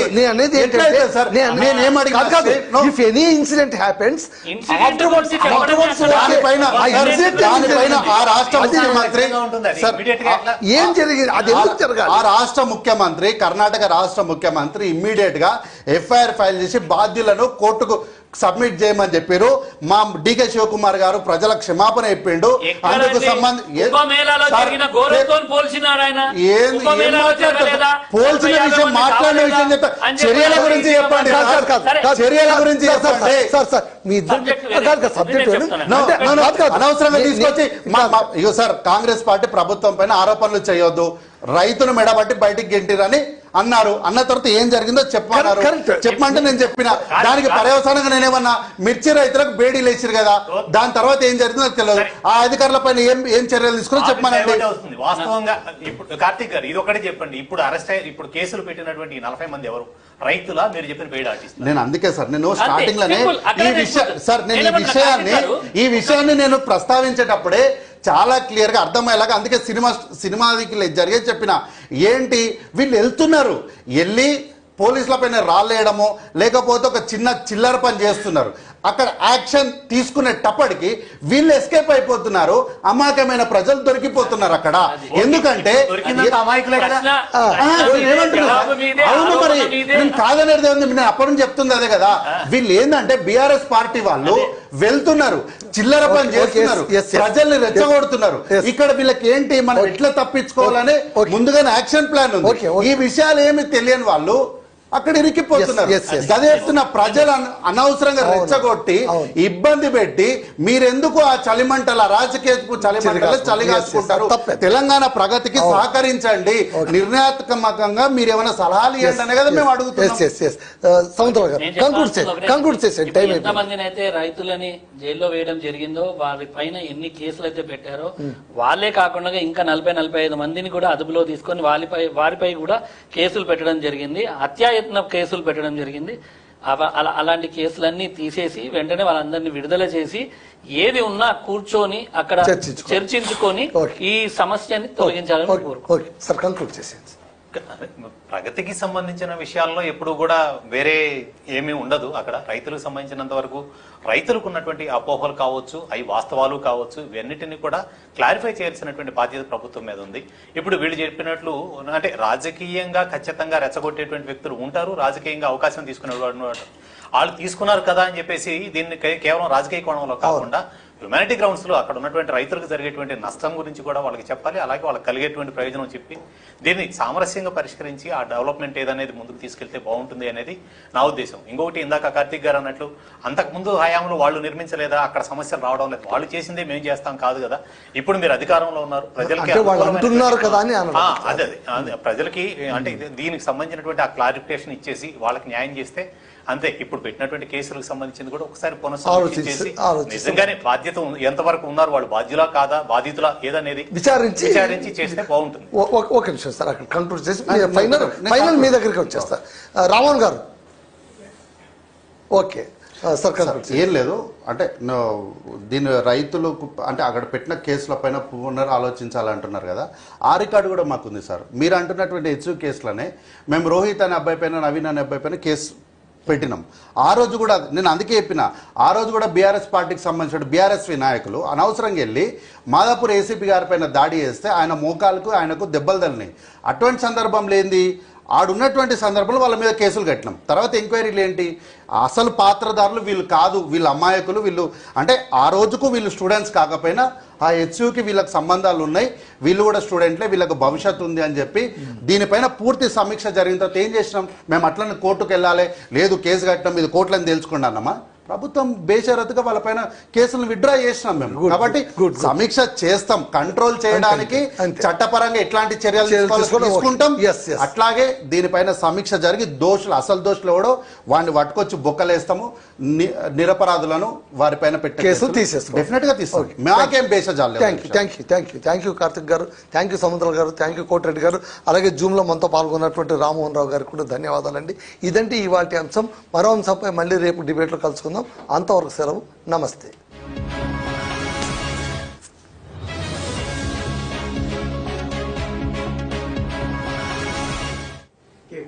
Hi hello, welcome to war room big debate. Rajoli మండలం ధన్వాడ దడదడలాడిపోయిందా? రైతులు ఆగ్రహం కట్టలు తెగి వీధులపైకి వచ్చారా? ఇథనాల్ ఫ్యాక్టరీ మాకు వద్దే వద్దు, విషం చిమ్మే ఆ ఫ్యాక్టరీ వల్ల మా పంట పొలాలు కూడా విషంగా మారిపోతాయని వాళ్ళు ఆక్రోశం వ్యక్తం చేశారా? పోలీసులు వాళ్ళను అణగదొక్కడానికి ప్రయత్నించారా? హత్యాయత్నం కేసులు వాళ్ళపై పెట్టడానికి ప్రయత్నించారా? ఇంతకు ధన్వాడలో ఏం జరుగుతుంది? ఒక్క ధన్వాడలోనైనా ఇంకా అనుమతినిచ్చినటువంటి పలు ప్రాంతాల్లో కూడా ఇదే చరిత్ర పునరావృతం కాబోతుందా? ఇవన్నీ విషయాలపై ఇవాళ మనం బిగ్ డిబేట్లో మాట్లాడుకుందాం. విషం ఫ్యాక్టరీ వద్దని రైతన్నల ఆగ్రహం అనేటువంటి అంశం పైన ఈ డిబేట్లో మనతో పాటు పాల్గొనబోతున్నారు కార్తిక్ గారు, టీ కాంగ్రెస్ కార్యదర్శి గారు. సార్ నమస్కారం అండి. అలాగే బీఆర్ఎస్ నాయకులు సముద్రాల శ్రీకాంత్ గారు. సార్ నమస్తే sir. Senior generation political analyst Koti Reddy గారు నమస్కారం సార్. జూమ్లో మనతో కలవబోతున్నారు పొలిటికల్ అనలిస్ట్ బండారు రామ్మోహన్ రావు గారు. మొట్టమొదట సముద్రాల శ్రీకాంత్ గారితో మనం మొదలు పెడదాం. సార్ చెప్పండి సార్, మీకు మంచి వస్తువు దొరికింది హడావిడి చేయడానికి. ఏంటి అసలు ఇది? రైతులు ఎందుకు వద్దంటున్నారు? ఆ ఫ్యాక్టరీ వలన లాభం ఏంటి, నష్టం ఏంటి? లాభాలు మీరు చెప్పరు, నష్టాలు చెప్పండి. ముందుగా 24/7 న్యూస్ టీవీ గారికి, మధు గారికి నమస్కారం సార్. అలాగే కార్తిక్ గారికి, కోటిరెడ్డి గారికి నమస్కారం. అయితే ఈ విషయము ఇదివరకే దాదాపు 10 నెలలుగా ఒక యుద్ధ వాతావరణం లాగా జరుగుతూనే ఉంది అక్కడ. ఎందుకంటే అక్కడ మాకు ఈ పరిశ్రమ వద్దు అని అక్కడ రైతులు కానీ అక్కడ నివసిస్తున్న ప్రజలు కానీ పూర్తిగా కడాఖండిగా చెప్పడం జరిగింది. ఎప్పుడైతే అక్కడ అనుమతులు తీసుకొని అక్కడ ఆ పరిశ్రమని స్థాపించడానికి ఎప్పుడైతే ముందుకు కదలడం జరిగిందో అప్పటి నుంచి కూడా అక్కడ ఉన్న రైతులు కానీ ప్రజలు కానీ వ్యతిరేకిస్తూనే ఉన్నారు. ఇది దాదాపు 10 నెలలుగా ఇది అక్కడ జరుగుతున్న విషయం. అయితే ఇది ఆనాడు అన్ని పార్టీల నాయకులు మరియు అక్కడ ఉన్న పెద్దలు అందరూ కలదేసుకొని ఈ విషయాన్ని అక్కడ ఇది మేము రాజీ పడుతున్నాము, వదిలేస్తున్నాము, ఇప్పుడు మేము ఇంకా ఈ పరిశ్రమని ప్రారంభం ఆపేస్తున్నాము అని అక్కడ రైతులకి మాట ఇవ్వడం జరిగింది. అయిపోయింది. అది దాని తర్వాత మళ్ళీ సడన్గా వదిలేసిన కార్యక్రమం వదిలేసుకున్నా అని చెప్పిన తర్వాత ఒప్పందాలు చేసుకున్న తర్వాత మళ్ళీ పరిశ్రమకి సంబంధించిన పెద్దలు రాత్రికి రాత్రే మళ్ళీ అక్కడ సంబంధించిన లారీలు, ప్రొక్లైనర్లు అవన్నీ అక్కడ పంపించి మళ్ళీ పరిశ్రమ యొక్క పనులు ప్రారంభించేసరికి అక్కడ ఈ యుద్ధ వాతావరణం ఏర్పడింది. అంటే ఒకటి చెప్పండి సార్, మీ మద్దతుతోనే? మా మద్దతు అని కాదు, ఇక్కడ అసలు క్లియర్ గా చూడాలంటే పరిశ్రమ ఇది ఇథనాల్ పరిశ్రమ అంటే ఇది ఏంటంటే సేంద్రియ రసాయన కలయిక. అంటే అసలు యాక్చువల్లీ ఇది క్లియర్గా అక్కడ రైతులని అవగాహన పరచాల్సింది. అక్కడ ఉన్న ప్రజలకి దీనిపై అవగాహన తప్పు కాదు, అవగాహన పరచకపోవడం తప్పు. అంటే అవగాహన పరచకపోవడం అంటే ముమ్మాటికి ఇప్పుడు మనకి రైతులు వ్యవసాయం ఎంత ముఖ్యమో వీటిని సంరక్షించుకుంటూ వాటితో పాటు మన పరిశ్రమలు కూడా అంతే ముఖ్యం. కాబట్టి ఇది చాలా అంటే ఇది కొంచెం సబ్జెక్ట్ డీప్ గా ప్రజలకి అర్థమయ్యేటట్టుగా, రైతులకు అర్థమయ్యేటట్టుగా అసలు దాని వల్ల ఉపయోగం ఏమిటి, దాని వల్ల నష్టం ఏమిటి అనేది వివరించి ప్రారంభించి ఉంటే ఇంతగానం గొడవ జరిగేది కాదేమో అని మా ఉద్దేశం. Okay sir. జూమ్ లోన బండారు రామ్మోహన్ రావు గారు ఉన్నారు. సార్ రామ్మోహన్ గారు నమస్కారం అండి. సార్ రామ్మోహన్ రావు గారు నమస్కారం. సార్ సార్ సార్ సార్ చెప్పండి సార్, ఈ ఇథనాల్ వ్యవహారం ఏంటి? అసలు రైతులు రోడ్డెక్కాల్సిన దుస్థితి ఎందుకు వచ్చింది? మళ్ళీ ప్రభుత్వం కూడా బాధ్యతాయుతంగా దీన్ని ఆలోచించే పరిస్థితే కదా. మళ్ళీ పర్యావరణానికి భంగం కలిగించి పంటల్ని నాశనం చేసే ఫ్యాక్టరీలు అవసరమా అంటే యాజ్ ఏ అనలిస్ట్గా మీరేం చెప్తారు? ఇంతకుముందు మిత్రుడు మరి మాట్లాడినందుకు పూర్తిగా ఏకీవిస్తున్నాడు. జస్ట్ 2 నిమిషాలు విన్నాను కానీ సారవంతమైంది పూర్తిగా ఏకీవిస్తుంది. ఎందుకంటే ఏ సంస్కరణ అయినా లేకుండా ఏ ఫ్యాక్టరీ పెట్టదలుచుకున్నా ఏదైనా ఒక అభివృద్ధి పని అంటే అక్కడ స్థానిక సమాజాన్ని ఒప్పించాలి. లేకపోతే ఎప్పుడైనా ఇట్లాంటి సమస్యలు వస్తాయి. అట్లా లెక్కచర్ల కావచ్చు, ఇవాళ మనకు గద్వాల జిల్లాలో వచ్చిన సమస్య కావచ్చు. కనుక ఆ 15 గ్రామాలు 16 గ్రామాల్లో అవగాహన సదస్సులు పెట్టి మేము ఇది పెడుతున్నాము. దీని ద్వారా ఈ మంచి ఉంది, చెడ్డ ఉంది. చెడ్డ చెప్ప మంచి ఉందని చెప్తే దాన్ని బట్టి మంచి చెడ్డ ఎందుకు వీళ్ళు తెలుసుకుంటారు కదా. అందుకని అవగాహన రాహిత్యంతోనే ఈ గొడవ జరుగుతున్నాయి అంటున్నాడు. ఏ ఫ్యాక్టరీ కానీ మధ్య ద్వారా ఏదైనా సరే క్షేత్రం లేకుండా, భూమి లేకుండా ఏది రాదు. ప్రాజెక్ట్ కానీ ఏదైనా రాదు. ఇవాళ మొత్తం ఉపాధికి సంబంధించి చూసుకుంటే వ్యవసాయంలో ఎక్కువ మంది ఆధారపడ్డారు, కానీ తక్కువ లాభాలు అంటే తక్కువ దాని జాతీయ ఆదాయంలో తక్కువ వాటా ఉంది. కేవలం 12-13% ఉంది. కానీ ఆధారపడ్డ వాళ్ళు 50 నుంచి 55%. ఇదివరకు మనకి 70% వ్యవసాయ దేశం అనేవాళ్ళు, కానీ మెల్లమెల్లగా 50-60% తగ్గింది వ్యవసాయం మీద ఆధారపడ్డా. ఒకటి పని చేస్తే 4 కూర్చొని తినాలి. అదే మనకు సర్వీస్ రంగం బాగా పెరిగింది. ఇవాళ సర్వీస్ రంగంలో గిగ్ వర్కర్స్ అంటాం కదా, చాలా చిన్న చిన్న పనులు ఏదో నెలకు రోజుకో 1000 రూపాయలు పంచుకునే వర్గం పెరిగింది. వాళ్ళకు అసంఘటిత రంగ కార్మికులు 60 చెప్పాలంటే గిగ్ వర్కర్స్. కానీ మూడోది పారిశ్రామిక రంగం. అది స్టేబుల్ గా ఉంటది, బాగా అడ్డవలు పెరగదు, వెంటనే తక్కువ కాదు. నా ఉద్దేశం మన భారతదేశంలో 18 నుంచి 22% వరకే రాష్ట్రాలను అనుసరించి 20-22% వరకే మనకు మొత్తం ఉపాధిలో పరిశ్రమలు వాటా ఉంది. కనుక పరిశ్రమలు పెంచుకోవాల్సిన అవసరం ఎంతైనా ఉంది. ఇథనాలు నిజంగా ఇంతకుముందు మన మిత్రుడు చెప్పినట్టు చాలా వరకు పనికొచ్చేది. కానీ దానివల్ల వచ్చే రసాయన పదార్థాలు, దానివల్ల ఏమైనా విడుదలయ్యే ఉంటాయి కదా, వాటిని ఎట్లా ట్రీట్మెంట్ ప్లాన్ చేస్తారని చెప్పాల్సి ఉండేది. అసలు ఒక పరిశ్రమ పెట్టాలంటే గ్రామ సభలు పెట్టి ఆ గ్రామ సభలలో ప్రజలకు వాస్తవాలు చెప్పాలి. ఇది దీనివల్ల ఇది జరుగుతుంది, జరగదు చెప్పి ఒప్పిస్తే ప్రజలు ఒకసారి ఒప్పుకున్నాక భూములు ఇవ్వడానికి సంతోషంగా ఒప్పుకుంటారు. ఒకటి. రెండోది, పరిశ్రమ రావడం వల్ల ఆ ప్రాంత అభివృద్ధిలో మా భాగస్వామ్యం ఉంటది, మాకు కూడా దానిలో భాగస్వామ్యం వల్ల ఉద్యోగాలు వస్తాయి అని అంటే ఎవరైనా ప్రజలు ఒప్పుతారు. కానీ మేము చేసే ప్లాంట్ ఇక్కడ ఉద్యోగాలు మాత్రం ఎక్కడి నుంచో తెచ్చుకుంటామంటే తెచ్చుకోవచ్చు. ఎందుకంటే కొందరు నైపుణ్యం గల వాళ్ళ కార్మికులు కానీ నైపుణ్యం వల్ల నిపుణులు కానీ అక్కడ దొరకకపోవచ్చు లోకల్గా. కానీ మాకు ఒక 100 ఉద్యోగాలు వస్తాయి అంటే ఏ రకంగా ఉంటుంది? కాదు, ఉద్యోగాలు ఒకటి కూడా రావు, కానీ మీ ప్లాంట్ వల్ల మా నష్టపోతాం, పర్యావరణం నష్టపోతాం, భూములు నష్టపోతాం అంటే ఎవరిస్తారు? ఎవరివ్వరు కదా.